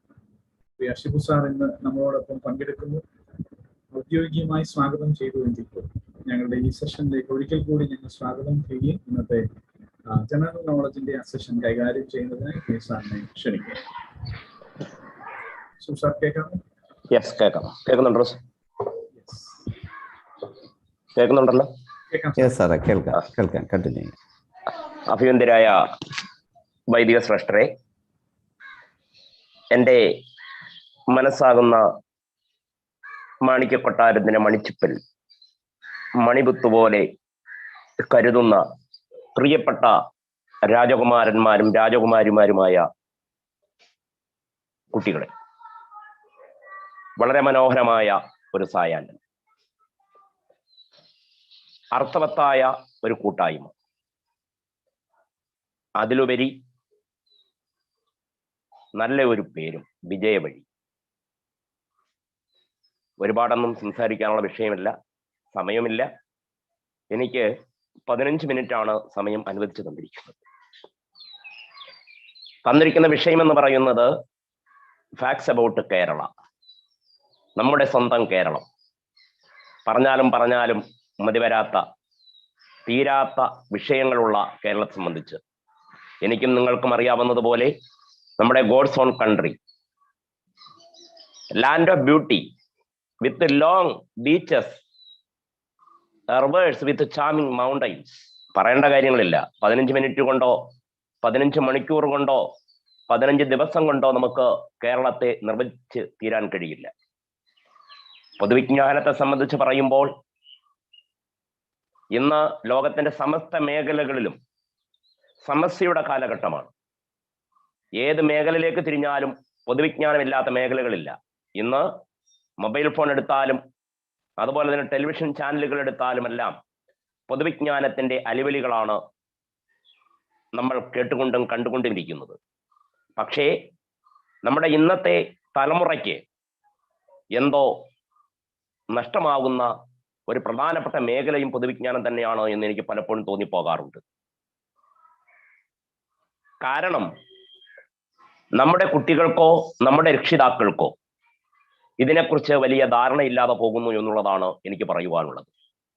ആമുഖമായൊന്നും ഒരുപാട് പറയേണ്ടതില്ല, പറയാനുള്ള സമയവും ഇല്ല എന്നുള്ളത് കൊണ്ട് ആ വിഷയത്തിലേക്കൊന്നും ഞാൻ കടക്കുന്നില്ല. ഇനി സമയം കിട്ടിയാൽ നമുക്ക് അതിനെക്കുറിച്ച് വിശാലമായി സംസാരിക്കാം. ഒരു സംഭവം പറഞ്ഞുകൊണ്ട് തന്നെ ഞാൻ ക്ലാസ്സുകൾ ആരംഭിക്കാം. ഞാൻ പണ്ട് എൻ്റെ ഒരു സുഹൃത്തിൻ്റെ വീട്ടിൽ പോയി. എന്നെ വിളിച്ചു നിന്നിച്ച് ഞാൻ പോയതാണ്. ഭക്ഷണമൊക്കെ കഴിച്ചു. വൈകുന്നേരം എൻ്റെ സുഹൃത്ത് ഒരു മാങ്ങ പഴുത്തത് ചെത്തി കഷ്ണമാക്കി എൻ്റെ കൊണ്ട് തന്നു. കഴിച്ചു നോക്കിയപ്പോൾ നല്ല മാമ്പഴം. ഞാൻ പറഞ്ഞു, ഇത് വാങ്ങിയതാണോ? അപ്പോൾ സുഹൃത്ത് പറഞ്ഞു, അല്ല. ഫ്രണ്ടിലൊരു മാവ് ചൂണ്ടിക്കാട്ടിയിട്ട് പറഞ്ഞു, അതിൽ നിന്നും ഇറുത്തെടുത്തതാണ്. അപ്പൊ ഞാൻ തമാശയ്ക്ക് ചോദിച്ചു, ആ മാവ് എനിക്ക് തരുമോ? അപ്പോൾ അതേ നാണയത്തന്നെ സുഹൃത്തിനോട് പറഞ്ഞു, സാർ കൊണ്ടുപോയിക്കോ. ഞാൻ ഇറങ്ങാൻ നേരം ആ സുഹൃത്ത് ഒരു പേപ്പർ പൊതി എൻ്റെ കൊണ്ട് തന്നു. ഞാൻ ചോദിച്ചു, എന്താ ഇത്? സാറ് നേരത്തെ മാവ് ചോദിച്ചില്ലേ? മാവാണ് ഇത്. ഞാൻ അത്ഭുതത്തോടെ ചോദിച്ചു, മാവ് ഇതിനകത്തോ? ഞാൻ പെയ്യെ പൊതി അഴിച്ച് കൗതുകത്തോടെ നോക്കിയപ്പോൾ അതിനകത്ത് ഒരു മാങ്ങാണ്ടി. ഞാൻ അന്നേരം സുഹൃത്തിനോട് ചോദിച്ചു, ഞാൻ മാവ് ചോദിച്ചപ്പോൾ അങ്ങ് മാങ്ങാണ്ടിയാണോ എനിക്ക് തരുന്നത്? അപ്പോൾ ആ സുഹൃത്ത് എന്നോട് പറഞ്ഞ മറുപടി, വളരെ പണ്ട് ഈ മാവ് ഒരു മാങ്ങാണ്ടിയായിരുന്നു. ആ സുഹൃത്ത് ഡയറക്റ്റായിട്ടോ ഇൻഡയറക്റ്റായിട്ടോ എന്നെയും നിങ്ങളെയും പഠിപ്പിക്കുന്ന ഒരു പാഠമുണ്ട്. ഓരോ മാങ്ങാണ്ടിയിലും ഒരു മാങ്ങയുണ്ട്. ഓരോ വിത്തിലും ഒരു വൃക്ഷമുണ്ടെന്ന് പറയുന്നത് പോലെ ഓരോ കല്ലിലും ഓരോ ശില്പമുണ്ടെന്ന് പറയുന്നത് പോലെ എൻ്റെ മുന്നിലിരിക്കുന്ന രാജകുമാരന്മാരും രാജകുമാരിമാരുമായ എൻ്റെ പ്രിയ കുഞ്ഞുങ്ങളെ, നിങ്ങളുടെ ഉള്ളിലും അപാരമായ അനന്ത സാധ്യതകളുള്ള കഴിവുകളുണ്ട്. ആ കഴിവുകൾ നിങ്ങൾ ഇല്ലാതാക്കി കളയരുത്. അതിന് നേരത്തെ പറഞ്ഞതുപോലെ വായിക്കണം. കുഞ്ഞുണ്ണി മാഷ് പറഞ്ഞില്ലേ, വായിച്ചാൽ വിളയും, വായിച്ചില്ലെങ്കിൽ വളയും. വിളയണമോ വളയണമോ തീരുമാനിക്കേണ്ടതാരാണ്? നമ്മൾ മാത്രമാണ്. പറഞ്ഞുകൊണ്ട് ഞാൻ തുടങ്ങുന്നു. നമ്മുടെ സ്വന്തം കേരളം. കേരളത്തെക്കുറിച്ച് എന്നേക്കാൾ ഉപരി നിങ്ങൾക്കെല്ലാം അറിയാം അല്ലേ? ഞാൻ ചോദ്യങ്ങൾ മാത്രമേ ചോദിക്കൂ, ഉത്തരങ്ങൾ അറിയാവുന്നവർ പറയുക എന്നുള്ളതാണ് ഏറ്റവും വലിയ കഴിവ്. ഞാനിങ്ങനെ ചോദ്യങ്ങൾ ചോദിച്ചുകൊണ്ടേയിരിക്കും. ഉത്തരങ്ങൾ അറിയാം പോലോ അറിയില്ല പോലോ പറയേണ്ട ബാധ്യത നിങ്ങൾക്കുണ്ട്. ഉത്തരങ്ങൾ ശരിയാകട്ടെ തെറ്റാകട്ടെ പറയുവാനുള്ള ടെൻഡൻസിയാണ് ഏറ്റവും വലുത്. Freedom of speech and expression അല്ലേ? അഭിപ്രായം പറയുകയും പ്രകടിപ്പിക്കുകയും ചെയ്യുക. നമ്മുടെ സംസ്ഥാനം രൂപം കൊള്ളുന്നത് വളരെ ബൃഹത്തായ ഒരു കോർഡിനേഷന്റെ ഫലമായിട്ടാണ്, നിങ്ങൾക്കറിയാം. അതിനു വേണ്ടിയിട്ടാണ് ഒരു കമ്മീഷൻ രൂപീകരിക്കുന്നത്. നമ്മുടെ കുട്ടികൾ വളരെ ശ്രദ്ധിക്കുക. ആ കമ്മീഷന് പേരുണ്ട് സ്റ്റേറ്റ് റീ ഓർഗനൈസേഷൻ കമ്മീഷൻ. കേട്ടിട്ടുണ്ടോ നിങ്ങൾ? സംസ്ഥാന പുനഃസംഘടനാ കമ്മീഷൻ. എൻ്റെ ഒന്നാമത്തെ ചോദ്യമാണ്. ആകെ ഞാനൊരു 5-6 ചോദ്യങ്ങൾ മാത്രമേ പറയൂ, സമയം ഇല്ലാത്തത് കൊണ്ട്. സംസ്ഥാന പുനഃസംഘടനാ commission formed in the year, നിലവിൽ വന്ന വർഷം എന്നാണ്. നമ്മുടെ സംസ്ഥാനം രൂപീകരിക്കുവാൻ കാരണമായ കേരളമടക്കമുള്ള നിരവധി സംസ്ഥാനങ്ങൾ ഈ കമ്മീഷന്റെ റെക്കമെൻഡേഷൻ അനുസരിച്ചാണ് രൂപം കൊള്ളുന്നത്. ആ കമ്മീഷന്റെ പേരാണ് സ്റ്റേറ്റ് റീ ഓർഗനൈസേഷൻ കമ്മീഷൻ, സംസ്ഥാന പുനഃസംഘടനാ കമ്മീഷൻ. നിലവിൽ വന്ന വർഷം എന്നാണ്. നമ്മുടെ കുഞ്ഞുങ്ങൾക്ക് ആർക്കെങ്കിലും പറയാൻ പറ്റുമോ? ആരെങ്കിലും ഒരാള് സ്റ്റേറ്റ് റീ ഓർഗനൈസേഷൻ കമ്മീഷൻ നിലവിൽ വന്ന വർഷം? ഹലോ, പറഞ്ഞോളൂ. 1953. Yes, excellent answer. 1953 അല്ലേ? State reorganisation commission from the year 1953. Who is the chairman? Who is the chairman? Anyone? Who is the chairman of this commission? നിങ്ങൾ പ്രതികരിച്ചാൽ നിങ്ങൾ സ്വപ്നത്തിൽ പോലും കാണാൻ കഴിയാത്ത കാര്യങ്ങൾ ഞാൻ പറഞ്ഞു തരും. Who is the chairman of this commission? ആരെങ്കിലും? Anyone? സംസ്ഥാന പുനഃസംഘടനാ നിലവിൽ വന്ന വർഷം 1953. ചെയർമാൻ ആരായിരുന്നു? ഇതിനകത്ത് ചെയർമാനും 2 അംഗങ്ങളും അടക്കം മൊത്തം 3 പേരാണ് ഉണ്ടായിരുന്നത്. മനസ്സിലാവുന്നുണ്ടല്ലോ പറയുന്നത്? State reorganisation commission form ചെയ്ത വർഷം 1953 ആണ്. Who is the chairman? Doctor Fazal Ali. കേട്ടിട്ടുണ്ടോ നിങ്ങൾ? ഡോക്ടർ ഫസൽ അലി. ക്ലിയർ ആവുന്നുണ്ടല്ലോ? സംസ്ഥാന പുനഃസംഘടനാ കമ്മീഷന്റെ ചെയർമാൻ ആയിരുന്നു ഡോക്ടർ ഫസൽ അലി. സിവിൽ സർവീസിന്റെ എക്സാം വരെ ചോദിക്കാൻ സാധ്യതയുണ്ട്. State reorganisation commission form the year 1953. Who is the chairman? Doctor Fazal Ali. Clear ആയല്ലോ? യെസ്. അത് 2 മെമ്പർമാർ കൂടി ഉണ്ടെന്ന് ഞാൻ പറഞ്ഞു. അതിൽ ഒരു അംഗം എന്ന് പറയുന്നത് മലയാളിയാണ്.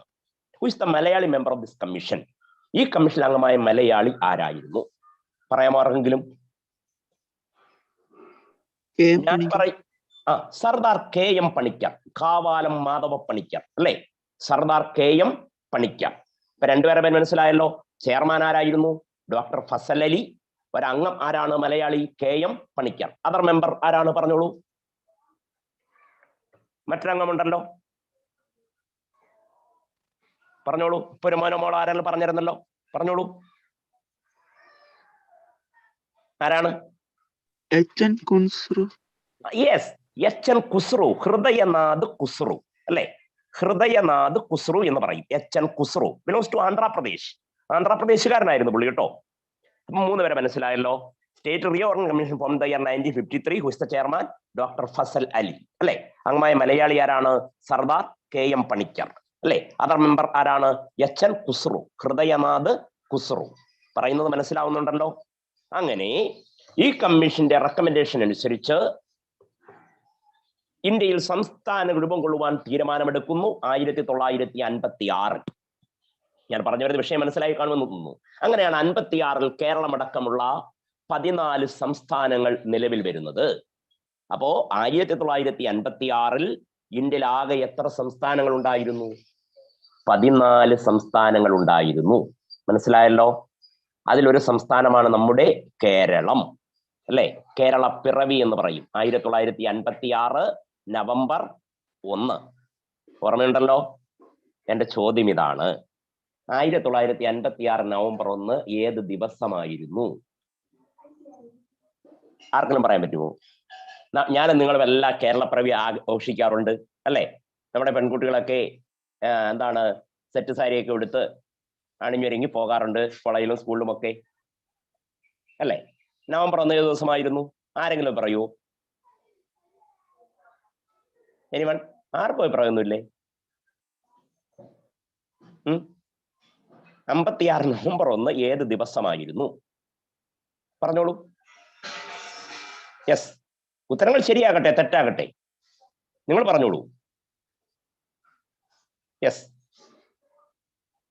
ആർക്കും അഭിപ്രായമൊന്നുമില്ല?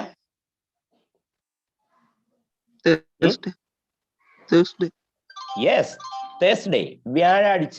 56 നവംബർ 1 ഏത് ദിവസമായിരുന്നു? വ്യാഴാഴ്ചയായിരുന്നു, അല്ലേ?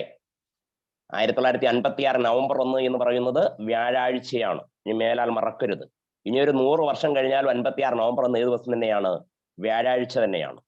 അപ്പൊ നമ്മുടെ സ്വാതന്ത്ര്യ ദിനമോ 47 ഓഗസ്റ്റ് 15. 47 ഓഗസ്റ്റ് 15 ഏത് ദിവസമായിരുന്നു? പറയൂ.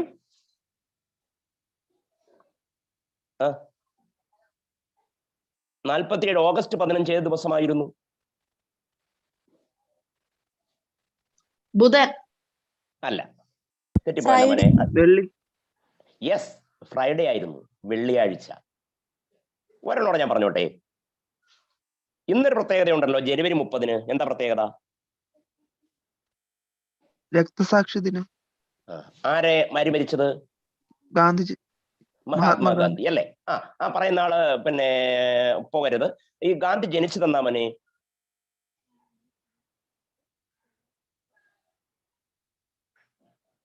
അവർ ഫാദർ ഓഫ് നേഷൻ മഹാത്മാഗാന്ധി ജനിച്ചതെന്നാ? പറഞ്ഞോളൂ.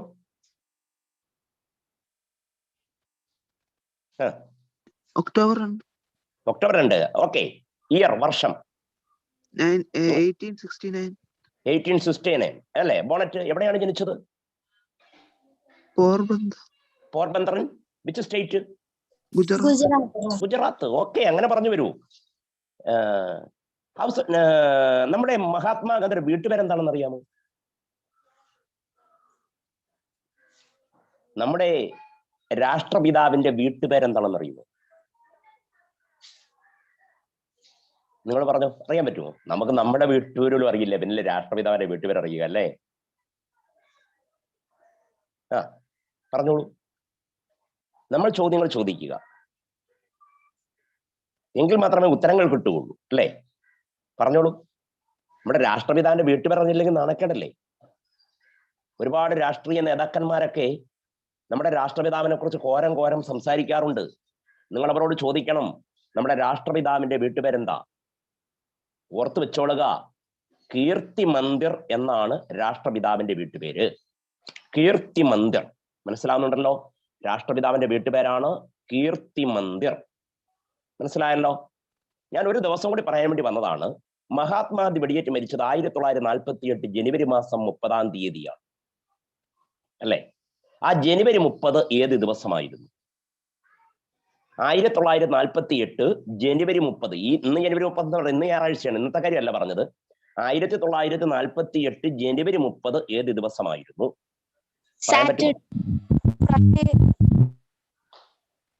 1948 ജനുവരി 30 ഏത് ദിവസമായിരുന്നു? ഏത് ദിവസമായിരുന്നു? അല്ല, സാറ്റർഡേ. അല്ലല്ലോ, ഫ്രൈഡേ ആണ്. മനസ്സിലാവുന്നുണ്ടോ? ഫ്രൈഡേ. അപ്പോ 3 ദിവസം നിങ്ങൾ അറിയുക. ഒന്ന്, കേരളപ്പിറവി 1956 നവംബർ 1 ഏത് ദിവസം? തേഴ്സ്ഡേ, അല്ലേ? 47 ഓഗസ്റ്റ് 15 ഏത് ദിവസം? ഫ്രൈഡേ. 48 ജനുവരി 30 ഏത് ദിവസമായിരുന്നു? ഫ്രൈഡേ. ആ 3 ദിവസങ്ങൾ കിട്ടിയല്ലോ. ഗ്രാസ്പ് ചെയ്യാൻ പറ്റുന്നുണ്ടോ? യെസ്. അപ്പൊ ഞാൻ പറഞ്ഞു വന്നത്, സംസ്ഥാന പുനഃസംഘടനാ കമ്മീഷൻ നിലവിൽ വന്ന വർഷം 1953. ചെയർമാൻ ആരായിരുന്നു? ഡോക്ടർ ഫസൽ അലി. സ്പീഡ് കൂടുന്നു എന്ന് പറയുന്നവർക്ക് വേണ്ടിയാണ് ഞാൻ റിപ്പീറ്റ് ചെയ്ത് പറയുന്നത്. അംഗമായ മലയാളി സർദാർ KM പണിക്കർ. മറ്റൊരംഗം എന്ന് പറയുന്നത് HN കുസുറു. 56 നവംബർ 1 വ്യാഴാഴ്ചയായിരുന്നു. 47 ഓഗസ്റ്റ് 15 വെള്ളിയാഴ്ചയായിരുന്നു. 48 ജനുവരി 30 വെള്ളിയാഴ്ചയായിരുന്നു. മഹാത്മാഗാന്ധിയുടെ വീട്ടുപേര് ഞാൻ പറഞ്ഞു തന്നു. കീർത്തി മന്ദിർ എന്നാണ്. ഡൽഹിയിലാണിത്. കീർത്തി മന്ദിർ ഇപ്പോൾ ദേശീയ സ്മാരകമായി എടുത്തിരിക്കുകയാണ്. കീർത്തി മന്ദിർ എന്നാണ് ഗാന്ധിയുടെ വീട്ടുപേര്. മനസ്സിലാവുന്നുണ്ടല്ലോ? യെസ്. ഇനി ഞാൻ പറയാം. അങ്ങനെ 1956 കേരളം വന്നു. ടോട്ടൽ ഏരിയ ഓഫ് കേരള, കേരളത്തിന്റെ മൊത്തം വിസ്തീർണം എത്രയാണ്? ആർക്കെങ്കിലും പറയാൻ പറ്റുമോ? ടോട്ടൽ ഏരിയ ഓഫ് കേരള, കേരളത്തിന്റെ മൊത്തം വിസ്തീർണം എത്രയാണ്? എത്രയാണ്? സമയം അതിക്രമിക്കുന്നു. ആരെങ്കിലും പറയൂ മക്കളെ. ശരിയാണ്, പറഞ്ഞു. 38,000 സംതിങ് പോരാല്ലോ, നമുക്ക് ആക്യുറേറ്റ് ആൻസർ വേണ്ടേ? 38,000 സംതിങ് ആണ്, അതെനിക്ക് മനസ്സിലായി. ആക്യുറേറ്റ് പറയൂ. അല്ല, അത് ആക്യുറേറ്റ് പറയൂ. നമ്മുടെ രാജകുമാരിമാരും ഇല്ലേ, പെൺകുട്ടികൾ? 869 ചതുരശ്ര കിലോമീറ്റർ. ഒരിച്ചിരി തെറ്റിപ്പോയി മോളെ, നോട്ട് ചെയ്തോളൂ. 38,863 ചതുരശ്ര കിലോമീറ്റർ ആണ്. മനസ്സിലായോ? 38,863 ചതുരശ്ര കിലോമീറ്റർ ആണ് കേരളത്തിലെ മൊത്തം വിസ്തീർണം. മനസ്സിലായോ നിങ്ങൾക്ക്? ടോട്ടൽ ഏരിയ ഓഫ് കേരള, കേരളത്തിന്റെ മൊത്തം വിസ്തീർണം എന്ന് പറയുന്നത് 38,863 ചതുരശ്ര കിലോമീറ്റർ ആണ്. സ്ക്വയർ കിലോമീറ്റർ ആണ് ഇതിന്റെ മൊത്തം വിസ്തൃതി, കേരളത്തിന്റെ മൊത്തം വിസ്തൃതി. മനസ്സിലായോ നിങ്ങൾക്ക്? കിട്ടിയോ? 38,863 സ്ക്വയർ കിലോമീറ്റർ ആണ് കേരളത്തിന്റെ ആകെ വിസ്തൃതി. ഇനി മേലാൽ മറക്കരുത്. മനസ്സിലായോ? ആരെങ്കിലും നിങ്ങളുടെ ഒരാളൊരു ചോദ്യം ചോദിച്ചാൽ ആ ചോദ്യത്തിന്റെ ഉത്തരം പറഞ്ഞു കൊടുക്കുന്നതോടൊപ്പം വേറെ ഒരു 10 കാര്യം കൂടി പറഞ്ഞു കൊടുക്കാനുള്ള മാനസികാവസ്ഥ നിങ്ങൾക്കുണ്ടാകണം. പിന്നെ എനിക്ക് നിങ്ങളോട് പറയാനുള്ള വേറൊരു കാര്യം, വേറൊരു വിഷയം പഠിക്കുന്നത് പോലെയല്ല GK പഠിക്കുന്നത്. GK പഠിക്കുമ്പോൾ സ്പീഡിൽ പഠിക്കണം. കാരണം ഒരു ചോദ്യം ചോദിച്ചിട്ട് ഉത്തരം പറയാൻ ഒരുപാട് സമയം ആലോചിച്ചാൽ ഉത്തരം നമ്മുടെ തലയിലേക്ക് ഓടിയെത്തില്ല. ചോദ്യം കിട്ടിയാൽ അഡ്ഡ മൊമെന്റിൽ തന്നെ ഉത്തരം തലയിലേക്ക് എന്ത് ചെയ്യണം? ഓടിയെത്തണം. മനസ്സിലായോ നിങ്ങൾക്ക്? ഞാൻ അങ്ങനെയാണ്. എൻ്റെ എന്ത് ചോദിച്ചാലും ഞാൻ പറയും. പണ്ട് ആൾക്കാർ നമുക്ക് അങ്ങനെ വലിയ ഭാവമൊന്നുമില്ല. ആരെന്ത് ചോദിച്ചാലും പറയണം. നിങ്ങൾ ഒരു ദിവസം ഒരു GK പഠിച്ചാൽ മതി, ഒരൊറ്റ GK ഒരു ദിവസം പഠിച്ചാൽ മതി. 365 ദിവസം 365 GK പഠിക്കും. ഒരു ദിവസം നിങ്ങൾ ഒരു ഇംഗ്ലീഷ് വാക്കിന്റെ അർത്ഥം പഠിച്ചാൽ മതി. 305 വാക്കിന്റെ അർത്ഥം നിങ്ങൾ ഒരു വർഷം പഠിക്കും. നിങ്ങൾ പച്ചവെള്ളം പോലെ ഇംഗ്ലീഷ് സംസാരിക്കും. നിങ്ങളൊന്ന് ശീലിച്ചു നോക്കിയേ. നിങ്ങളെ കടത്തി വെട്ടാൻ ലോകത്തൊരു ശക്തിക്കും കഴിയില്ല. ഞാൻ നേരത്തെ പറഞ്ഞില്ലേ, ഈ ഭൂമുഖത്ത് ഒരുപാട് പ്രവചനങ്ങൾ നടന്നിട്ടുണ്ട്. ആ പ്രവചനങ്ങൾക്കെല്ലാം അതീതമായ ഒരു പ്രവചന സാധനമാണ് മനുഷ്യന്റെ തല. നിങ്ങളൊന്ന് ചിന്തിച്ചു നോക്കി. പറയാൻ ഒരുപാടുണ്ട്, സമയമില്ല. അപ്പൊ കേരളത്തിന് മൊത്തം വിസ്തൃതി 38,863 സ്ക്വയർ കിലോമീറ്റർ ആണ്. കിട്ടിയല്ലോ? എന്റെ അടുത്ത ചോദ്യം പിടിച്ചോ. ഇത് ഇന്ത്യയുടെ ആകെ വിസ്തൃതിയുടെ എത്ര ശതമാനം വരും? കേരളത്തിന്റെ ആകെ വിസ്തൃതി എന്ന് പറയുന്നത് ഇന്ത്യയുടെ ആകെ വിസ്തൃതിയുടെ എത്ര ശതമാനമാണ്? പറയാൻ പറ്റുമോ ആർക്കെങ്കിലും? ഇന്ത്യയുടെ ആകെ വിസ്തൃതിയുടെ എത്ര ശതമാനമാണ് കേരളത്തിന്റെ ആകെ വിസ്തൃതി? പറഞ്ഞോളൂ. എനിവൺ? ആരെങ്കിലും പറയാൻ പറ്റുമോ? ആർക്കും അഭിപ്രായമൊന്നുമില്ല? ഞാൻ ക്ലാസ് തുടങ്ങിയ സമയത്ത് ഒരു ഉഷാറൊക്കെ ഉണ്ടായിരുന്നു. ഇപ്പൊ എല്ലാവരും തമിഞ്ഞല്ലോ. ഒന്ന് പറയാ ആരെങ്കിലും.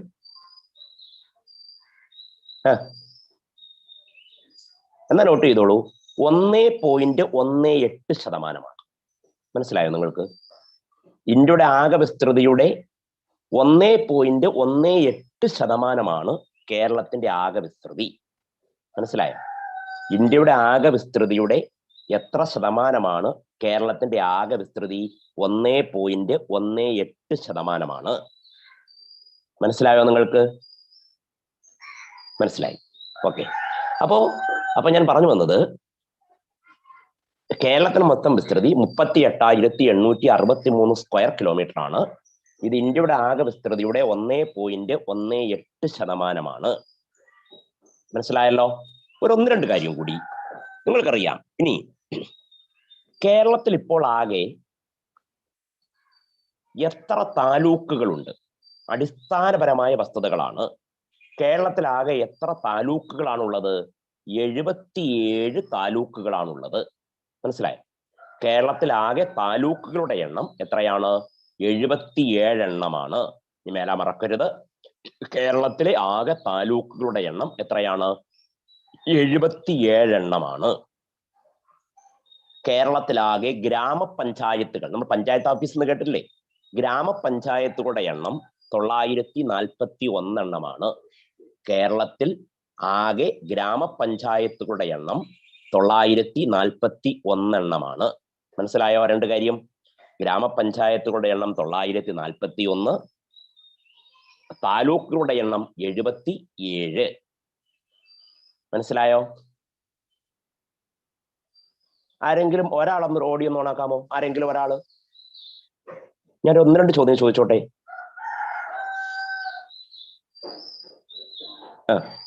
ആരെങ്കിലും ഒരാള്? എനിക്ക് നിങ്ങളെ നേരിട്ട് പരിചയമില്ലാത്തത് കൊണ്ട് ആരെങ്കിലും ഒരാളൊന്ന് വാ ലൈൻ. യെസ്, ഞാൻ ചോദിക്കുന്ന ഉത്തരം പറയും മോനെ.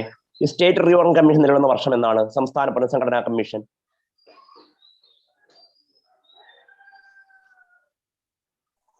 സ്റ്റേറ്റ് റീഓർഗനൈസേഷൻ ഞാൻ പഠിപ്പിച്ചതാണ്. സംസ്ഥാന പുനഃസംഘടനാ കമ്മീഷൻ നിലവിൽ വന്ന വർഷം 1953. Who is the chairman? Dr. Fasal Ali. Who is the Malayali member? K.M. Panikar. K.M. Panikar. Yes. 56 November 1 ഏത് ദിവസമായിരുന്നു? 57 Thursday. 47 August 15 Friday. 48 ജാനുവരി 30.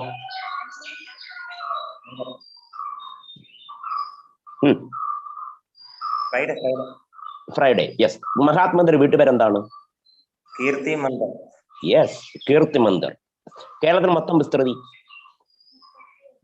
38,863 ചതുരശ്ര കിലോമീറ്റർ. ഇത് ഇന്ത്യയുടെ ആകെ വിസ്തൃതി എത്ര ശതമാനം വരും?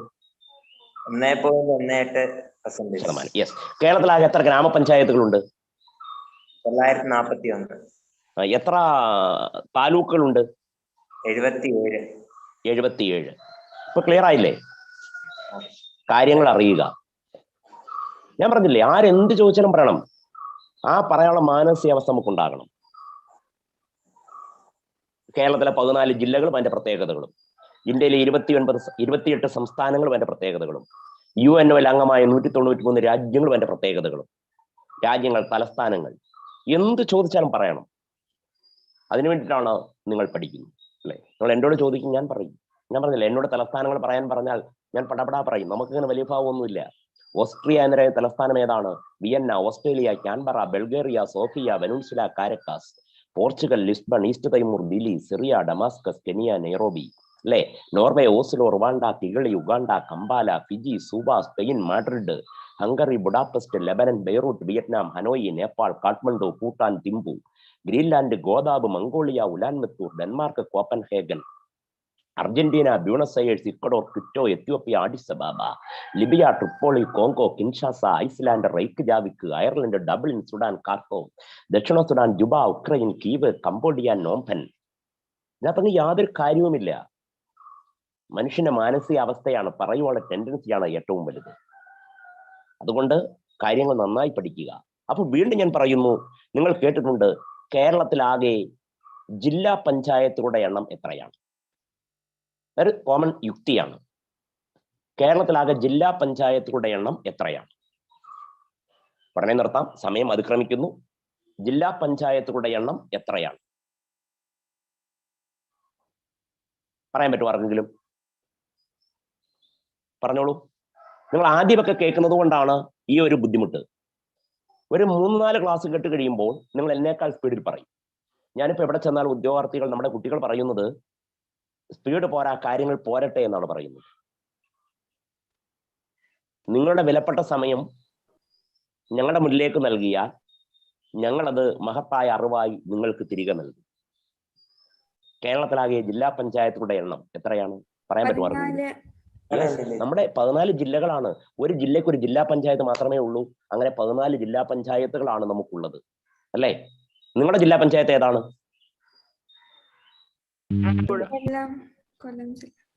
കൊല്ലത്തുള്ളവരുണ്ട്, പത്തനംതിട്ടയുള്ളവരുണ്ട്, ആലപ്പുഴയുള്ളവരൊക്കെ ഉണ്ട്, അല്ലേ? അതാത് ജില്ലകളാണ്. യെസ്, പോട്ടെ. യെസ്. അപ്പോ കേരളത്തിലാകെ ജില്ലാ പഞ്ചായത്തുകളുടെ എണ്ണം 14 എണ്ണമാണ്. ജിക്ക് പഠിക്കാൻ പാടാണ് അല്ലേ മക്കളെ? ജിക്ക് പഠിക്കാൻ പാടാണോ?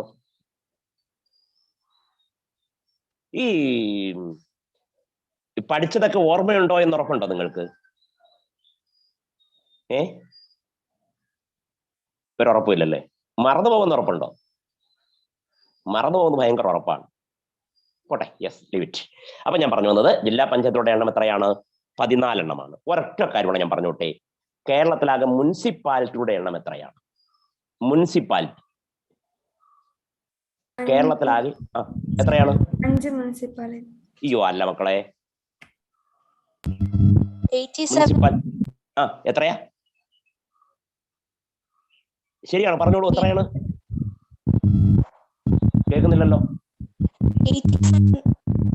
87. 87. കേരളത്തിലാകെ മുനിസിപ്പാലിറ്റിയുടെ എണ്ണം എത്രയാണ്? 87 എണ്ണമാണ്. മനസ്സിലായോ? കേരളത്തിലാകെ മുനിസിപ്പാലിറ്റിയുടെ എണ്ണം എത്രയാണ്? 87 എണ്ണമാണ്. ഇനി മേലാ മറക്കരുത്. ഗ്രാമപഞ്ചായത്തുകൾ 941, താലൂക്കുകൾ 77, ജില്ലാ പഞ്ചായത്തുകൾ 14, മുനിസിപ്പാലിറ്റികൾ എത്ര എണ്ണമാണ്? 87. മനസ്സിലായോ? സമയം അതിക്രമിക്കുന്നു. ഇനിയും ഒരുപാടുകൾ പറയുവാനുണ്ട്.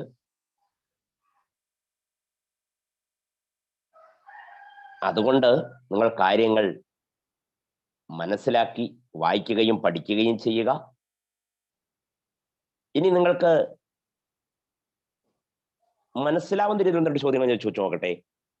നിങ്ങൾക്ക് അറിയാമോന്നറിയാം, ഒച്ചെന്ന് പറയുന്ന ജീവിയൊക്കെ ഉണ്ടോ? നിങ്ങൾ ഒച്ച് ഏറ്റവും സാവധാനത്തിൽ പോകുന്ന ജീവിയാണ് ഒച്ച്, അല്ലേ? അല്ലേ? ആന്ന്. ഒച്ചിന് എത്ര കാലുണ്ടെന്ന് അറിയാമോ മക്കളെ? ആർക്കെങ്കിലും ഉത്തരം പറയണം.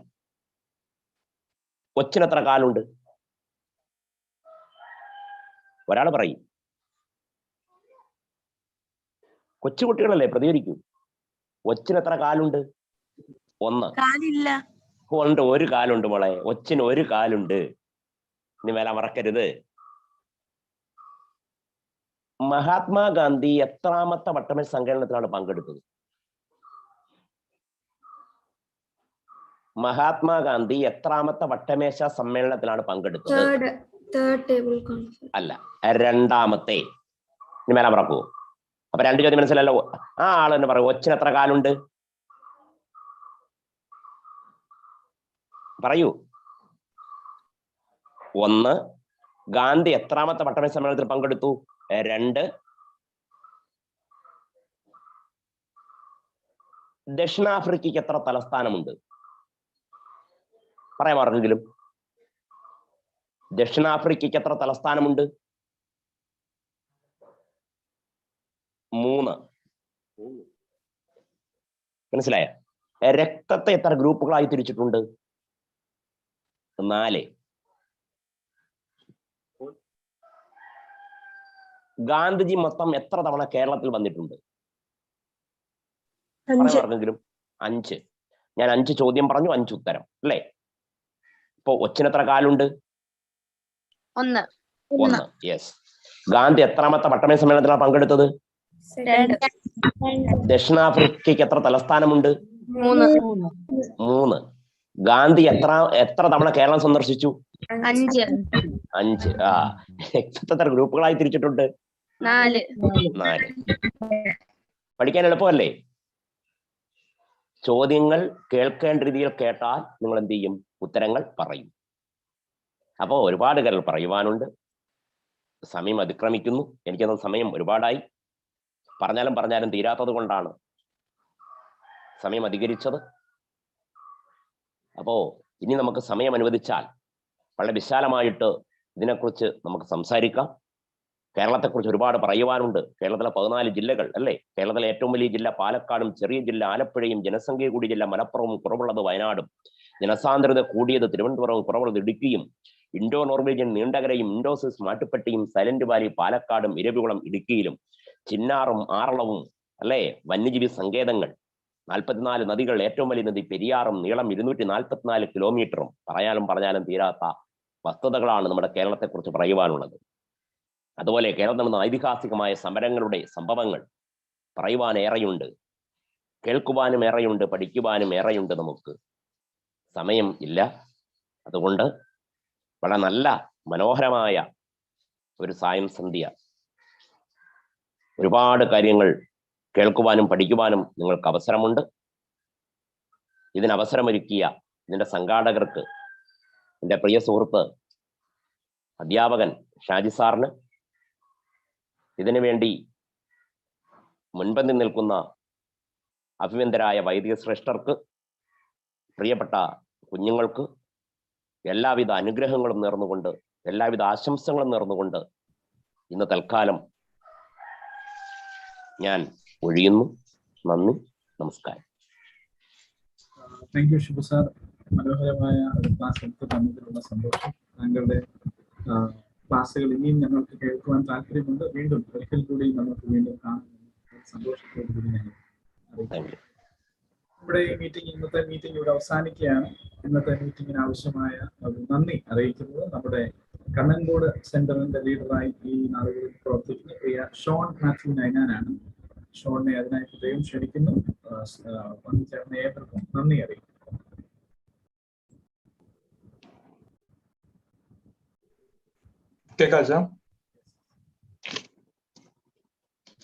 ദൈവനാമത്തെ മഹത്വമുണ്ടായിരിക്കട്ടെ. ഈ യോഗത്തിന്റെ അവസാന ഘട്ടത്തിലേക്ക് നാം പ്രവേശിക്കുകയാണ്. വിജയവരുടെ വിജയം എന്ന് പറയുന്നത് ഇതിൽ പങ്കെടുക്കുന്ന കുട്ടികളുടെ സഹകരണമാണ്. ഈ യോഗത്തിലെടുത്ത എല്ലാ ക്ലാസ്സുകളും എല്ലാവർക്കും പ്രയോജനകരമാകട്ടെ എന്ന് പ്രാർത്ഥിക്കുന്നു. എന്നിൽ അർപ്പിതമായിരിക്കുന്ന കർത്തവ്യം എന്ന് പറയുന്നത് ഇന്ന് വന്നുകൂടിയിരിക്കുന്നവർക്ക് നന്ദി പ്രകാശനം ചെയ്യുക എന്നതാണ്. ആദ്യമായി വിജയവരുടെ താങ്ങും തണലുമായി നിൽക്കുന്ന അഭിനന്ദ ഡോക്ടർ എബ്രഹാം പൗലോസ് തിരുമേനിക്ക് വന്നുകൂടിയ എല്ലാവരുടെയും പേരുള്ള നന്ദി അറിയിച്ചുകൊള്ളുന്നു. വിജയവരുടെ മീറ്റിംഗിന്റെ എല്ലാ മീറ്റിംഗിലും നടത്തിപ്പിന് വേണ്ടി ചുക്കാൻ പിടിക്കുന്ന ബഹുമാനപ്പെട്ട ജോജി അച്ഛനോടുള്ള നന്ദിയും ഈ അവസരത്തിൽ അറിയിക്കുന്നു. വിജയവരിക്ക് വേണ്ടുന്ന മാർഗനിർദ്ദേശങ്ങൾ തരുന്ന സുബിൻ സാമാമനോടുള്ള നന്ദിയും അറിയിക്കുന്നു. മനോഹരമായ കമ്മ്യൂണിക്കേഷൻ സ്കിൽസ് ക്ലാസ് എന്ന വിഷയത്തിൽ ക്ലാസ് എടുത്ത് സഹായിച്ച റോജി മാത്യൂസ് എബ്രഹാം അച്ഛനോടുള്ള സ്നേഹവും കടപ്പാടും അറിയിക്കുന്നു. കേരള സംസ്ഥാനം ഒറ്റനോട്ടത്തിൽ എന്ന വിഷയത്തിൽ പ്രചോദനകരമായ പ്രഭാഷണം നടത്തിയ ഇബ്രാഹിം സാറിനോടുള്ള സ്നേഹവും കടപ്പാടും അറിയിക്കുന്നു. പ്രാരംഭ പ്രാർത്ഥന നടത്തിയ ഷാജി തോമസ് സാറിനും ടെക്നിക്കൽ ടീം അംഗങ്ങൾ, മറ്റ് വന്യ വൈദ്യ ശ്രേഷ്ഠർ, മെന്റേഴ്സ്, എന്റെ പ്രിയ കൂട്ട് എല്ലാവർക്കും ഒരിക്കൽ കൂടി ഞാൻ നന്ദി അറിയിച്ചുകൊണ്ട് എന്റെ വാക്കുകൾ നിർത്തുന്നു. ദൈവം നമ്മെ അനുഗ്രഹിക്കട്ടെ. Thank you Shaun. ഇന്ന് നമ്മൾ ആവശ്യപ്പെട്ടപ്പോൾ തന്നെ ഈ രണ്ട് കാര്യങ്ങൾ ചെയ്ത പ്രിയ ജിതിൻ, ഷോൺ, ഇവരോടുള്ള സന്തോഷം ഞങ്ങളുടെ അച്ഛന്മാരുടെ പേരിലും നമ്മൾ കൂടി വന്ന എല്ലാ പ്രിയ സുഹൃത്തുക്കളുടെ പേരിലും അറിയിച്ചുകൊള്ളുന്നു. നിങ്ങൾക്കൊരു നല്ല കൈ. ബഹുമാനപ്പെട്ട റോജി അച്ഛനും പ്രിയ ഷിബു സാറും നിങ്ങളുടെ തിരക്കുകളുടെ മധ്യത്തിലും അല്പസമയം ഞങ്ങളോടൊപ്പം ചിലവഴിക്കുവാൻ കാണിച്ച മനസ്സിനെ ഓർത്ത് ദൈവത്തെ സ്തുതിക്കുകയും ഹൃദയം നിറഞ്ഞ നന്ദി കൂടി അറിയിക്കുകയും. പ്രിയ ജോജി അച്ഛൻ ഇപ്പോൾ അനൗൺസ്മെന്റ്സ് എന്തെങ്കിലും ഉണ്ടെങ്കിൽ അറിയിക്കുന്നതാണ്. അതിനുശേഷം ബഹുമാനപ്പെട്ട പി എൻ അലക്സാണ്ടർ അച്ഛൻ പ്രാർത്ഥിക്കും. നമുക്ക് അടുത്ത മാസം കൂടി ഇതുപോലെ കൂടണ്ടേ? എല്ലാ മാസവും ഇതുപോലെ പഠിക്കണ്ടേ? അപ്പോൾ ഇനിയും നമുക്ക് തയ്യാറായി വരാം. അടുത്ത മാസം സെക്കൻഡ് സാറ്റർഡേ നമ്മുടെ വീണ്ടും അടുത്ത ഏറ്റവും പ്രധാനപ്പെട്ട ചില കാര്യങ്ങളുമായി നിങ്ങളുടെ അടുത്ത് വരും. ഗ്രൂപ്പ് ഡിസ്കഷനാണ് അടുത്തത്. നമുക്ക് മേജർ ജനറൽ പണിക്കർ സാർ ആയിരിക്കും ക്ലാസ് എടുക്കുക. അവിടെയും നമുക്ക് ഇതുപോലെ രസകരമായ മറ്റൊരു ഗെയിം പോലെ പഠന സംവിധാനങ്ങൾ വന്നുകൊണ്ടിരിക്കും. മിസ്സാക്കരുത്. നമുക്കൊന്നിച്ചു ചേരാം. വീണ്ടും എല്ലാവരോടും നന്ദി അറിയിക്കുന്നു. ഇപ്പോൾ ഈ സ്റ്റുഡൻസ് ആണ് ഇതിന് നേതൃത്വം കൊടുക്കുന്നത്. ഞങ്ങൾ അതിൻ്റെ പുറകെ നിൽക്കുന്നേ ഉള്ളൂ. നിങ്ങളോട് എല്ലാവരോടും പ്രത്യേകിച്ച് നന്ദി അറിയിക്കുന്നു. സുബിൻ അച്ഛനോടും പ്രത്യേകിച്ച് നന്ദി അറിയിക്കുന്നു. ഗസ്റ്റായിട്ട് കടന്നു വന്നവരോട് നന്ദി ഒരിക്കൽ കൂടി അറിയിക്കുന്നു. അടുത്ത മാസം നമുക്ക് സെക്കൻഡ് സാറ്റർഡേ കാണാം. Thank you.